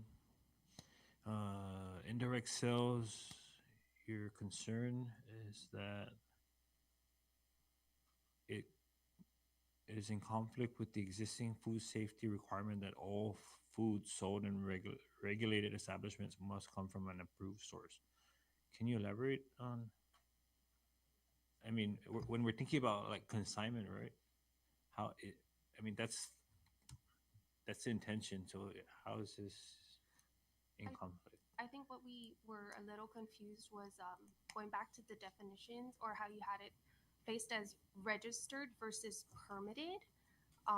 So I think if we can clarify, if they're just going to register with us, like just submit their name and they're not required. Yeah. No, I think I think the intention was permitted, if that's the case. Okay. And I think that was one of the proposals I was going to make, to replace that registration or register with what you had proposed. Apply for and obtain a sanitary permit. So anyone with a sanitary permit would meet the definition of approved source. So and indirect sales, and we can leave that definition of indirect sales as it is, through a third party business. Okay. Any objections, member, with amending the replacing register and registration as is seen in 102 B1? No objection? If there's none, Devin, can we just... CFOs must apply for and obtain a sanitary permit from EHDP and renew permit annually. Do you have a copy of the bill also in front of you? Or would you like one? Just so you can follow along. Do you have a copy of the bill? Okay. Oh, yeah, sorry. Thank you. Yeah. As far as the permitted foods, are there any concerns? I don't see any listed, but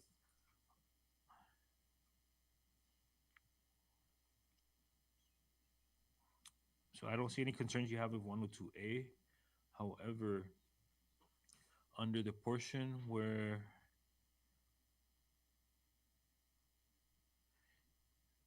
if you look at 102B3, CFOs must properly label all products with the business name and the list of ingredients.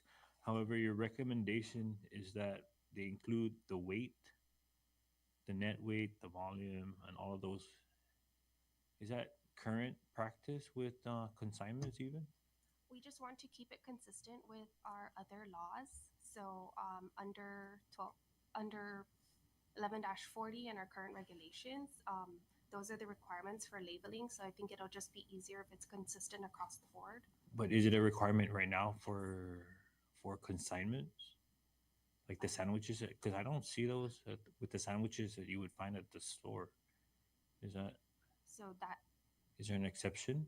No, we're working on that. So I'm not sure if you're starting to see labels meeting the requirements with the food code that was also adopted just last November. So it is a it will become it's in the process of being implemented. Chairman, if I may add, and so the ingredients have to be listed. Correct. But if we could just go by the predominance, we could work with the vendor to just list it in alphabetical order of predominance. What's like tuna sandwich? So it's tuna, mayonnaise, Right. and spices, whatever spices there is. But so will they still be exempted from listing the net weight and the volume? Is that something that we can allow for? If it's something like small items like sandwiches, stuff like that. That's very doable. Okay, thank you.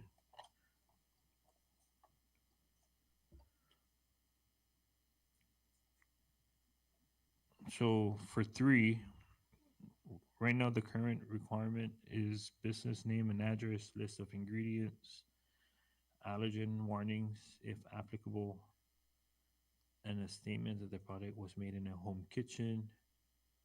We can also include another item to add the date of production. Is it a requirement to include a best before date or expiration date, or is that currently a requirement? Or We're entering new these cottage cheese and cottage. I'm sorry, cottage food and micro enterprise are very new in the market. So, but the current practice right now, we see you have 7 days, label everything and put it away, and then or 3 days. Is it 3 days or how many hours? 7 days in the refrigeration. Unused stuff, you put it back. So the label is very important. is it a requirement that foods prepared like in the mornings, for example, are must be discounted after a certain time, or after sitting out for a certain time? Or I was just wondering. That was just a random thought because it does happen. I don't want to say where, but it does happen. I've seen it happen where it's discounted after a certain time. Oh, actually, no, there is no requirement for it to be discounted. Okay. We don't have anything on our regs. Okay. Well, I mean, like similarly to expired products where you can sell, or some stores sell them at a discounted price, and so I was wondering if the same applies to these home goods. Now we're talking about hazardous food that potentially so we expect that the requirement is for 2 hours. If it's in 4 hours, 4 hours kept in the refrigeration to dispense in the shelf and stuff. After that, whatever the business decided, but they have to date it. First, they have to date with the production. Okay. And few establishments on Saipan already put the time. Okay. And then certain time they discount it. Thank you. Another concern that you brought up under 102 is the Class B and how it violates the approved source requirement under FDA Food Code. Can you elaborate on that one, please? I think that just goes back to where you had the word permitted versus Okay, so even just that registered. amendment of the language would address that So concern. as long as Okay. they're permitted, then Okay. and meet our requirements, Okay. then they should. Then I don't think this section would apply. Okay, thank you.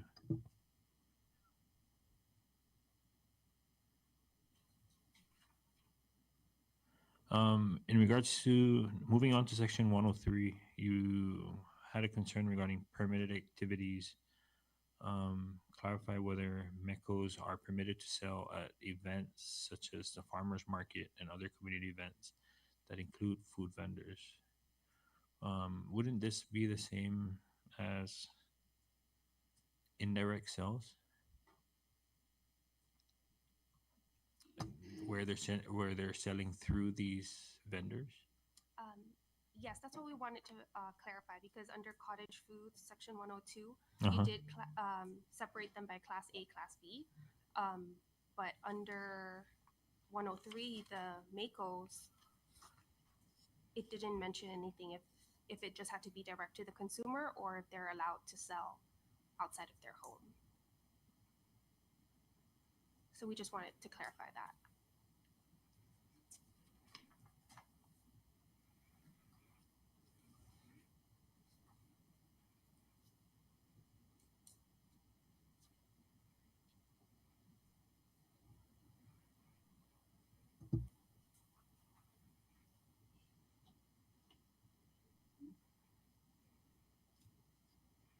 So would you object to including language to amend 103A? Mekos may prepare and sell freshly cooked meals from a home kitchen or through a third-party vendor, as similarly to what is provided for in cottage food. So if we just add that language into section A, 103A, would that suffice? Thank you. So just a background, Chair. Right now, we allow them to, what is that, temporary moves, weekend activities.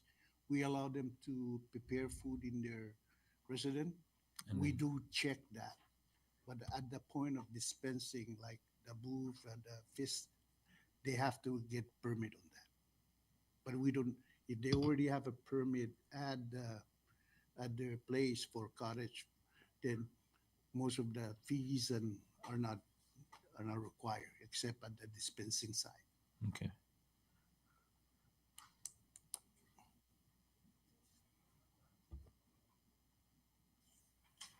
Do you have any recommendations then on how we can allow for what is being sold out of their home and into these activities or these venues?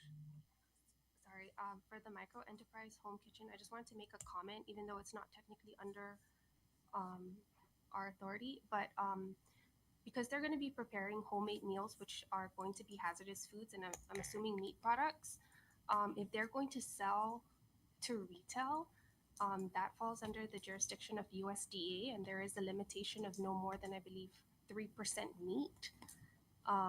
So that might be an issue with them selling out to retail, especially if it's not coming from a USDA approved facility. 3% meat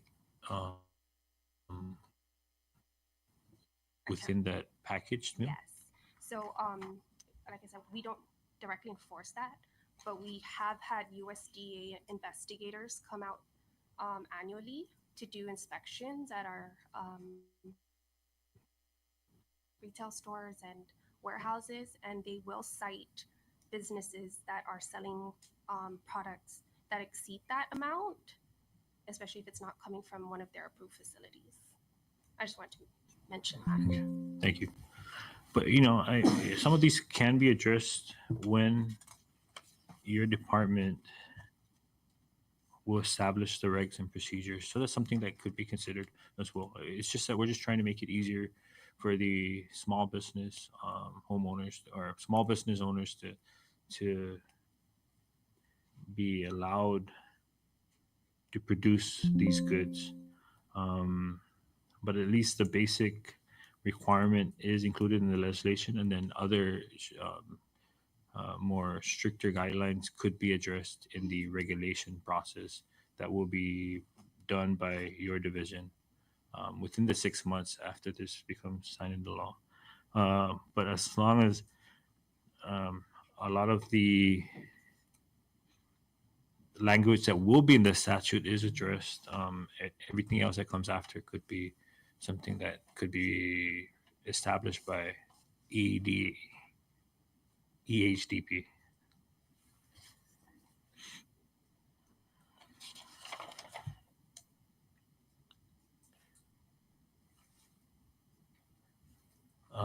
As far as your other concerns,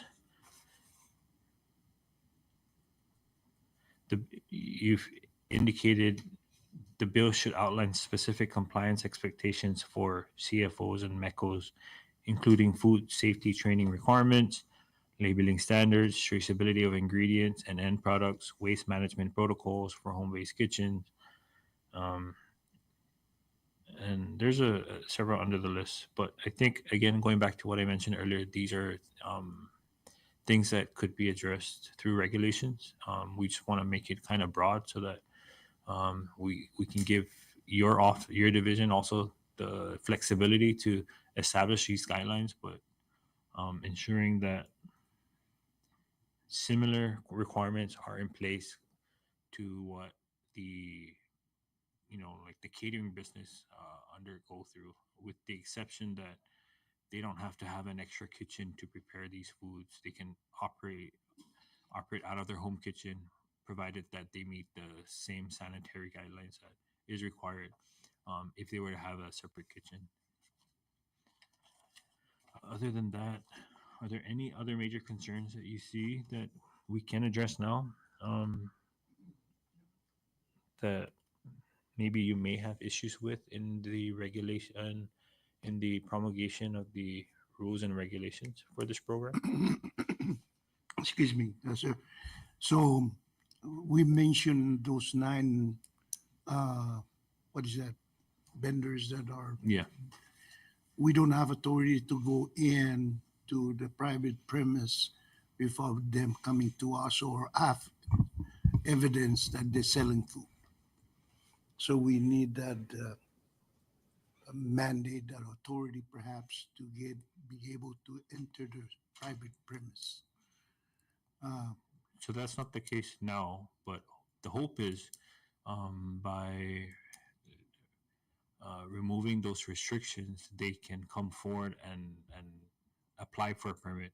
And once they apply for the permit, then you would have that authority to go in there and inspect and ensure that they're following these guidelines. But as it currently stands, regardless of whether they have a permit or not, I mean, it's still a violation of their privacy. And so our hope, again, is that they come forward and they apply for these permits, and then you would have the authority to enter and inspect, which is included in the enforcement portion of the section of this act.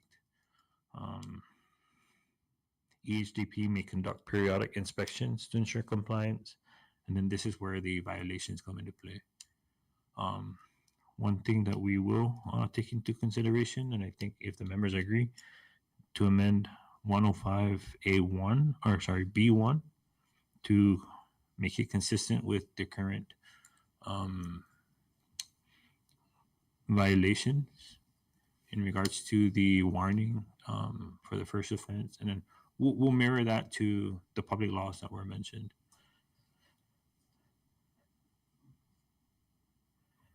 Any other concerns? If there's none from EHDP, anything from the members? Recognize Senator Babalta. Thank you. If I understand correctly, your bill, Mr. Chairman, this is to promote entrepreneurship with small businesses who have the skills and the time and certainly the experience to, cook or bake from their homes while also intending to meet all the safety guidelines and sanitary guidelines and regulations. I was just thinking on a broader scale, how would you treat someone who has already met all the requirements, paid all their dues, let's say in the municipality of Rhoda? Some of them may want to come here for these small events like Arts Festival that we just had. It's a 3-day weekend. They just want to come out here and try and make a little bit more money than what they normally do. And if they can afford to fly here, they certainly would. I think, how would you treat that if this were to be enacted? We don't have anything in the book as far as transferring of a permit, because that's basically if they dispense food at the point of dispensing, we issue permit if it's food. But we have our office down there. If there's a notice that they're coming up here, then we're gonna extend that because they already have a permit. Yes. It's when they don't have permit and folks come up from Tinian, for example, during harvest season that they dispense, and we're not aware of it, then we run into them and said, do you have a permit in Tinian? That's where the issue starts. We said, okay, we need all these documents. We could work with our Tinian counterpart to. So the, excuse me, the environmental health permit would be carried across the different islands. Is that correct? Would it be permitted if I had a permit in Rhoda to sell or sell baked goods? Would that permit in Rhoda that was issued in Rhoda restrict me in any way if I were to bring for the weekend to sell here? So we do require that they obtain a temporary events permit to participate in any community event, whether it's the Flame Tree or Taste of the Marianas. It's a separate permit, an on-site events permit. So yes, you're a registered and permitted facility. Your facility is permitted, but to prepare and sell and dispense food at an off-site location, you would require a separate permit. Is that does that come with additional fees? Yes.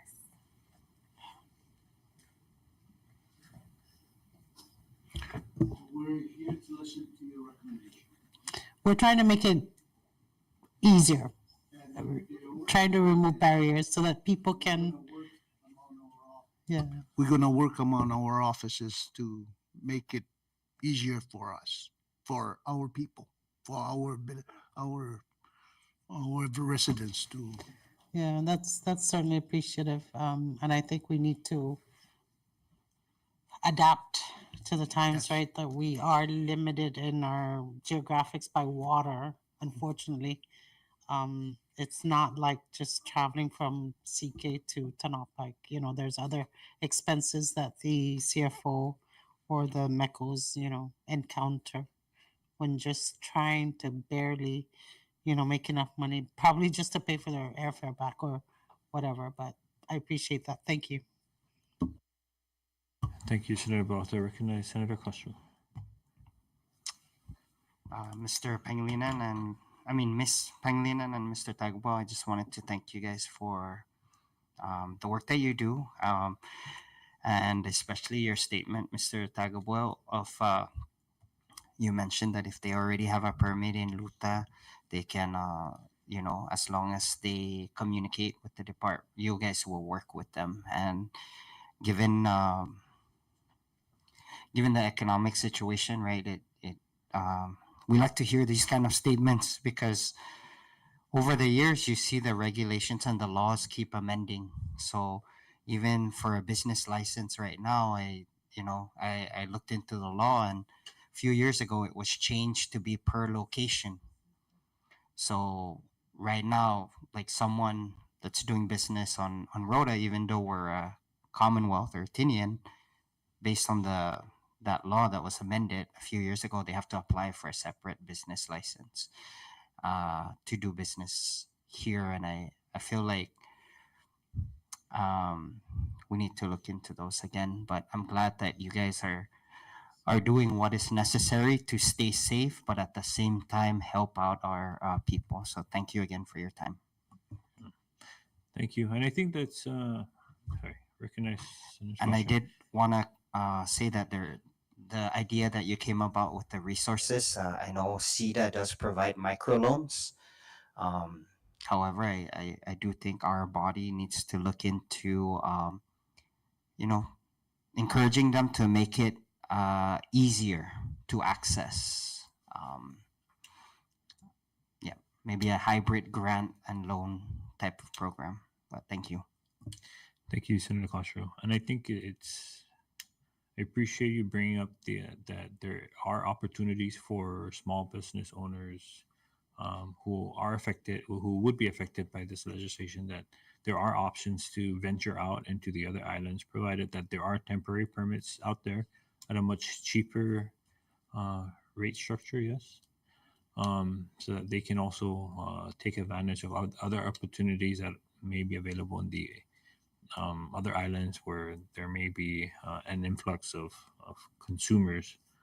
Um, but I think for now, I guess what we can do is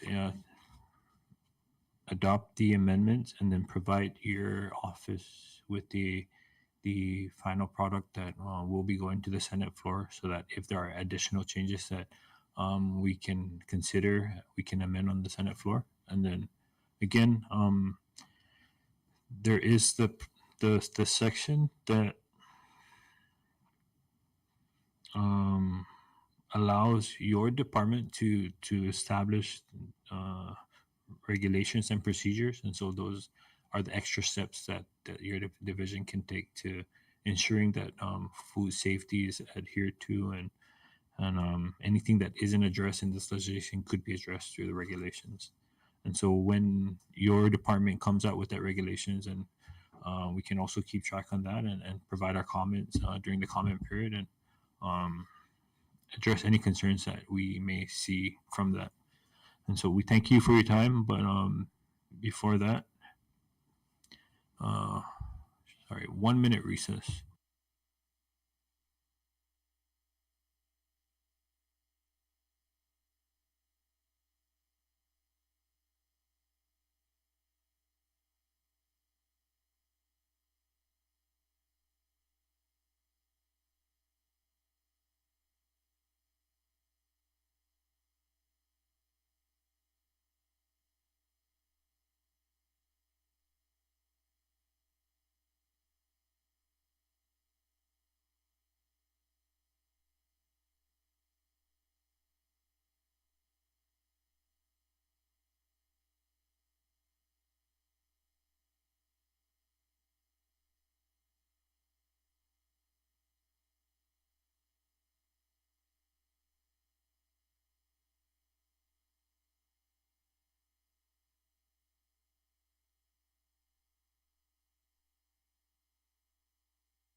We now rise back into our committee meeting.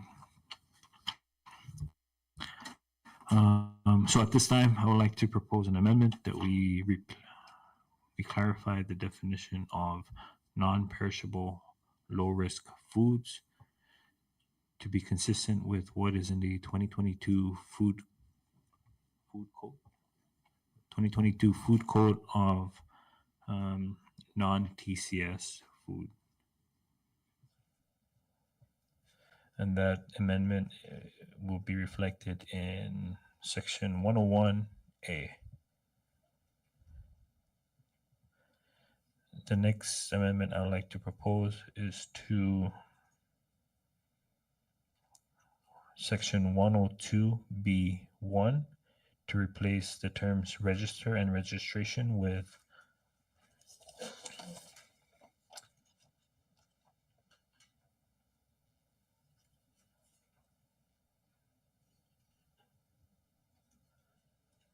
apply for and obtain a sanitary permit.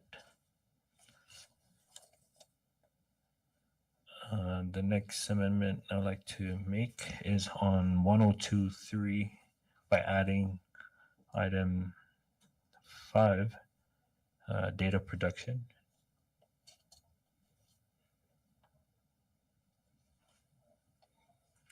The next one would be in section 103A.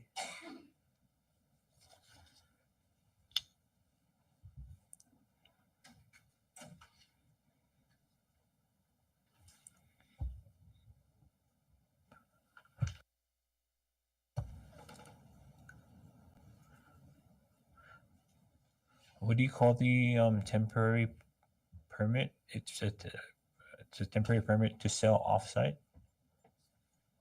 Offsite. Okay. Temporary events permit.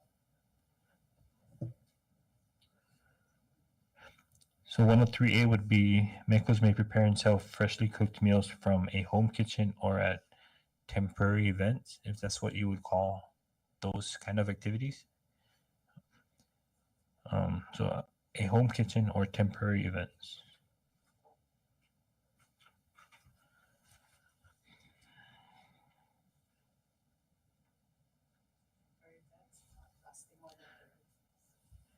Temporary events, not lasting. How good are the temporary events permit? How long are they good for? Per event, for the duration of the event?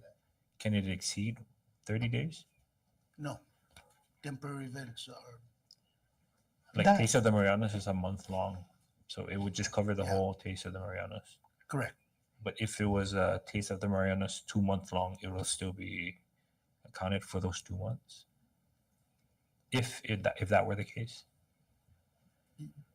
I would think it will fall into that category. We haven't reached that bridge yet. We haven't gotten that bridge yet. Is Sabalu Market a temporary year if it's every Saturday? Sabalu Market, let me rephrase that. Sabalu Market is not permitted yet because we're trying to promote them. Okay. Okay. And years back, when there's a regular vendors, we permit those folks. Okay. But we're still evaluating. We still want to promote the Sabalu Market. So still under the Yeah. regulations. Whereas those folks in the Marianas, they're Marianas Business Center, they're pretty established. So a lot of them have permits. So even the Thursday night market, is that similar to Sabalu Market? Because it's on and off. Yeah. But now it's on. So but they don't need a temporary permit right now. They do, I guess. Okay. And so it'll last for the duration of when the Thursday night market is. Yeah, so it's just not to exceed 30 consecutive days. Okay. So we'll include that language as well. So we work with the sponsoring agency. So they will let us know when they're rotating out because they rotate the vendors too. Okay. All right. Thank you for clarifying. So again, 103A would include cooked meals from a home kitchen or temporary events not exceeding 30 days.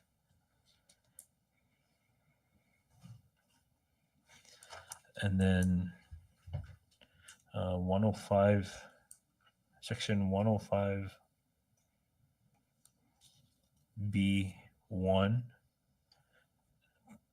I'd like to propose an amendment to replace that with, to make it consistent with Public Law 1140 and Public Law 1248. So move.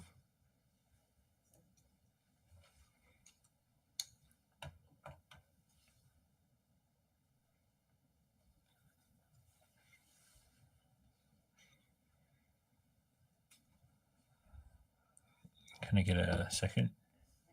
Oh, sorry. So there was a motion that was made and was seconded. Any further discussion? Ready? At this time, I recognize Ellie to take roll. Senator Selena R. Yes. Balta, Senator Manny Gregory T. Castro, None. Senator Carl R. King Neighbors, Yes. Senator Donald M. Manglona. Yes. Mr. Chairman, 4 members voted yes and 1 member is absent. Thank you, Devin. With 4 members voting yes, the motion passes. Now back to the main motion. Any further discussion? Recognize Senator Babalta. Thank you, Mr. Chairman. According to the recommendation of CHCC, Section 105, page 4, lines 18 to 19, their current regulations allow for a written warning before we implement, Correct. and that will, The amendment is to be consistent with Okay. what's in Public Law I'm sorry, 1140. I just didn't hear, I heard another section. I withdraw. Thank you. Any other members?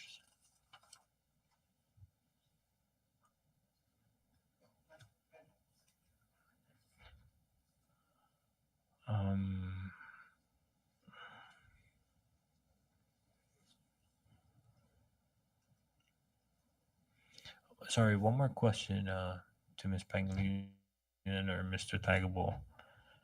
One-time food handler must be certified in food safety. Your concern was that all persons handling food must obtain a food handler certification. Under the new food code, each permitted establishment should be supervised by a certified food handler safety manager during operations.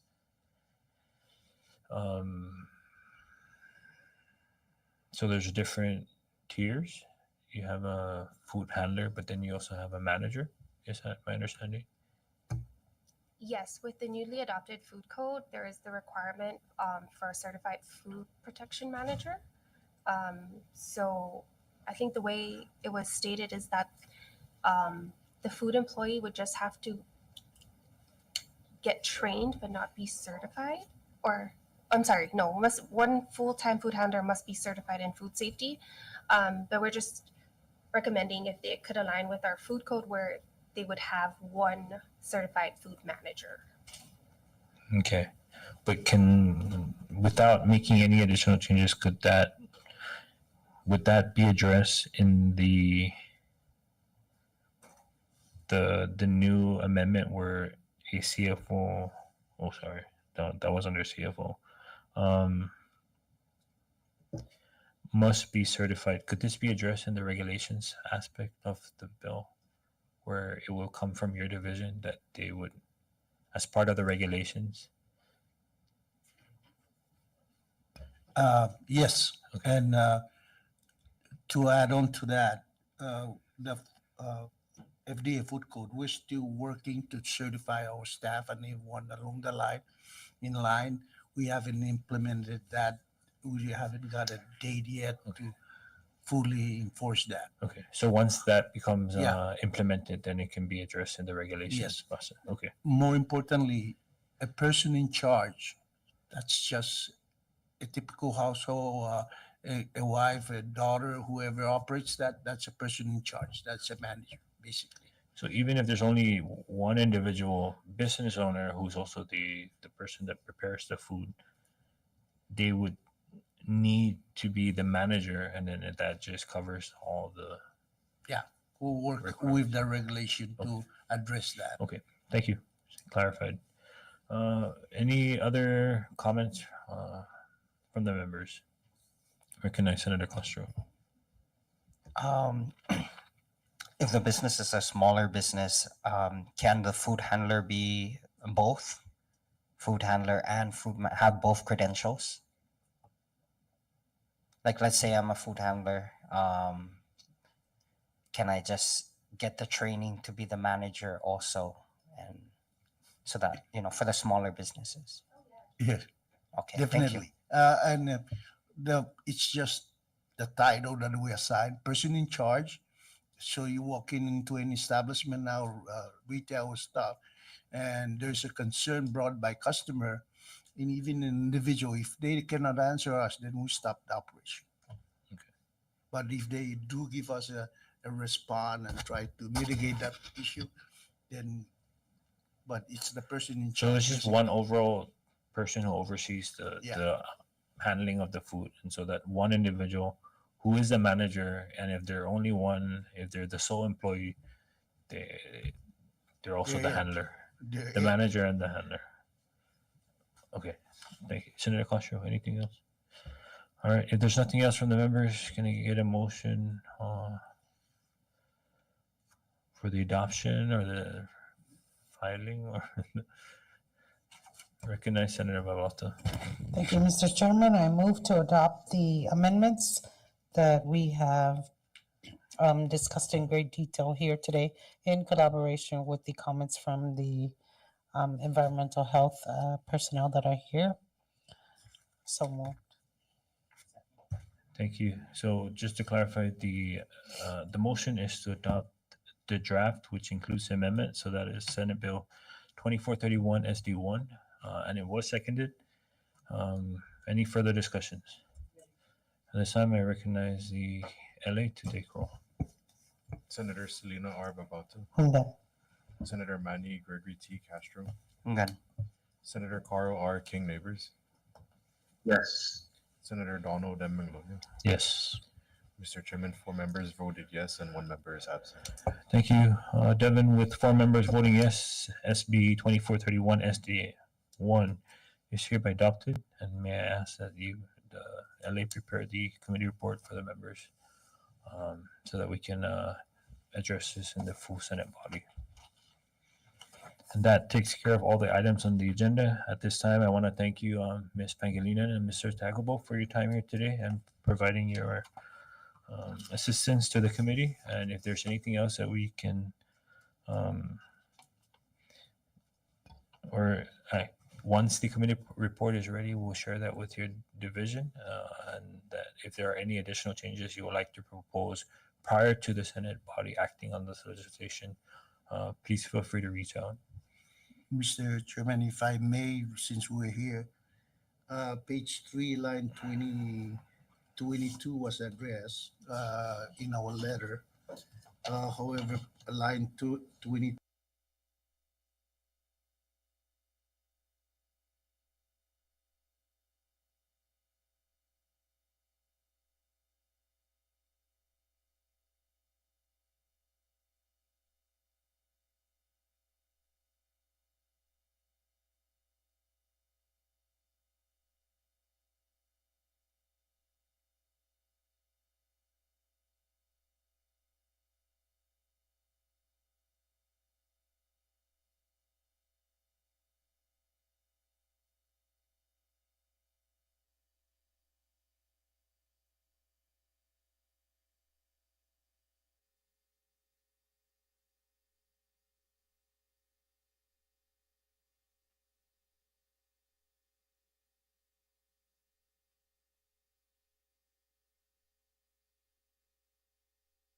If anyone in the gallery wishes to provide comments relevant to today's agenda, please join us in the chamber.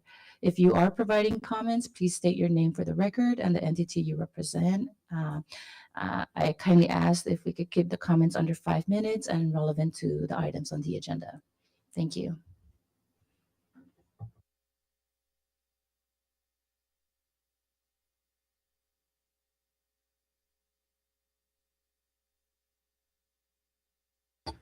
Hafre, Tiro, good morning, honorable senators and chairwoman. My name is Sixto Kaiparigi Somar, currently the acting secretary for Department of Public Land, and as nominated by our honorable governor, lieutenant governor. Today, I'd like to make my comment be on the item on the agenda, Senate Bill 24-1212. And the comments coming from the Department of Public Lands is that we are in support still of the comments that was transmitted to this committee on this particular bill by our former Secretary Teresita Santos. Her letter was dated February 24th, 2025. And her comment generally was that she is favorable to the bill with her recommendation on an amendment on the bill.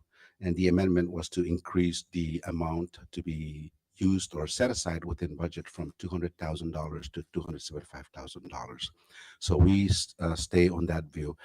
I just want to add a few comments. If time allows, with respect to the bill, if it's not too much, if there's still time to amend the bill, for my end is the amount of $200,000 reserved for on the land use plan to try and do an update on the land use plan.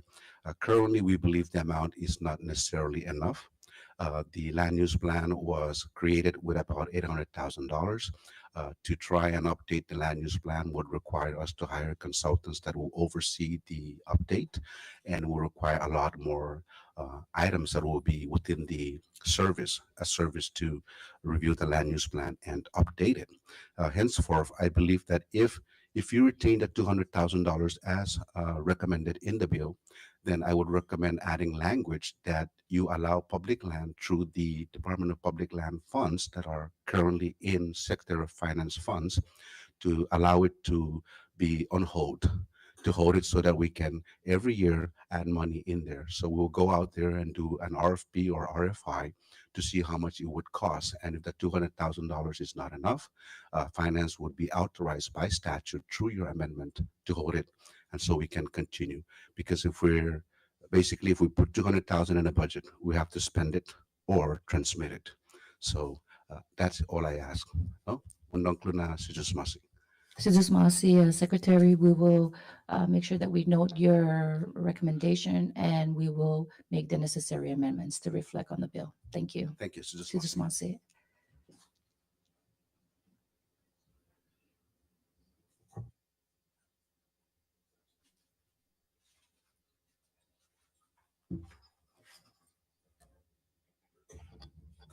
Hafade Tiruwami.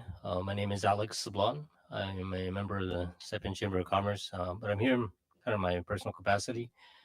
Thank you, Chairwoman and members of this committee. I am here to talk about 24-23. And, with all due respect to the authors of this, and I appreciate the couple of meetings that I've had with one of the authors and some of the board members in discussion about the suspension of the zoning regulations or zoning board. I recall when Cindy Bauer Camacho, stacked what seemed to be volumes of regulations that came about in the 90s when the Saipan initiated the original regulations. It was, overwhelming, I think, to look at them. And we all understand that over time, we've spent a considerable amount of effort to modify the regulations that came from, some rural area within the United States, I assume, and we mirrored some of these regulations. But we have attempted to modify them over the years to conform with Saipan's needs and the Commonwealth's needs, I think, overall. The original intent is to be commended because of the conditions that we want Saipan to be in when we're trying to sell the island to visitors from far off, right? And also to support the idea that communities are going to be safe, that our land values are going to be retained so that they're not significant intrusions into communities and to adjacent and budding businesses. And I respect the zoning staff and the zoning board for everything that they do. It's not easy. It's somewhat a thankless job, I think. in dealing with a lot of the ridicule that is within the community about zoning itself. I think there's absolute purpose for it. It needs to be retained. Again, to my original point about Cindy Bauer Camacho's volumes, is there a need for regulatory change? Yes. And I think the board members, some of them agree that there needs to be modification to it. And I think we don't need to throw the proverbial baby out with the bathwater. You know, I think there needs to be modification. One recommendation that I've made, and I don't want to speak out of turn, and I don't want to put a lot of work on the current staff because there apparently is some limitations because of the need for more personnel, more expertise, I guess, within the organization. They readily admit that. But you know, we understand that there are constituents that have complaints, and I imagine by virtue of the statements I've heard from one of the authors is that, you know, this is waking up the community to a condition and a situation that is frustrating certain people. But again, I think the idea is if there are top 10, top 20 issues that come before the zoning board and before you as members of the legislature, and you're hearing from your constituents, these are the things that I think the zoning board could look at to try to modify through regulatory processes and not necessarily a legislative fix to, you know, suspend or abolish it. I think they have a litany of complaints that have been received either by your organization or by individuals within the community, and the ability for the board and make those regulatory changes, or the board itself who are dealing with a lot of the conditions and concerns that are coming from our constituencies, that they also have the ability to bring it forward and empower the zoning staff to make these changes if they're necessary. And so I think regulatory processes that need to be instituted are the way to go with dealing with the situation of zoning. It's never a good time to implement the law. I mean, I guess that's really the condition we're dealing with. There are a lot of people that are frustrated because there is empowerment of the zoning staff and there is empowerment to adhere to the law that was put forward by legislatures of the past.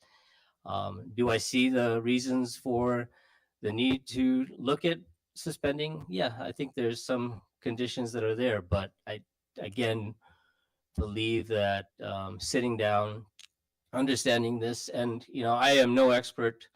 I deal with the specific issues that I deal with within our organization to run a project through, and there are you know, issues that come about, but the professional staff of the zoning board have been accommodating. And, you know, there is a process that individuals can go through. Yes, it takes time. Yes, you have to put some effort into it, but there are modifications that can be made within the zoning law and the zoning regulations. And I think with a little patience by the community, we will protect our land values, we will protect the safety and integrity of our communities, and we will allow for the zoning act to do what it's supposed to be doing, which is ensuring that we have a bright, beautiful community. So thank you very much to you members, and again, thank you for the time to provide my comments. Citizens Masi, Mr. Sablan. Floor is still open.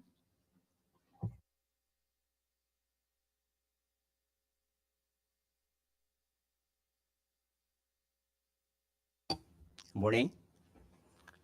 I think I might have a virus on my computer. I think Alex stole my speech. Again, Madam Chair, committee members.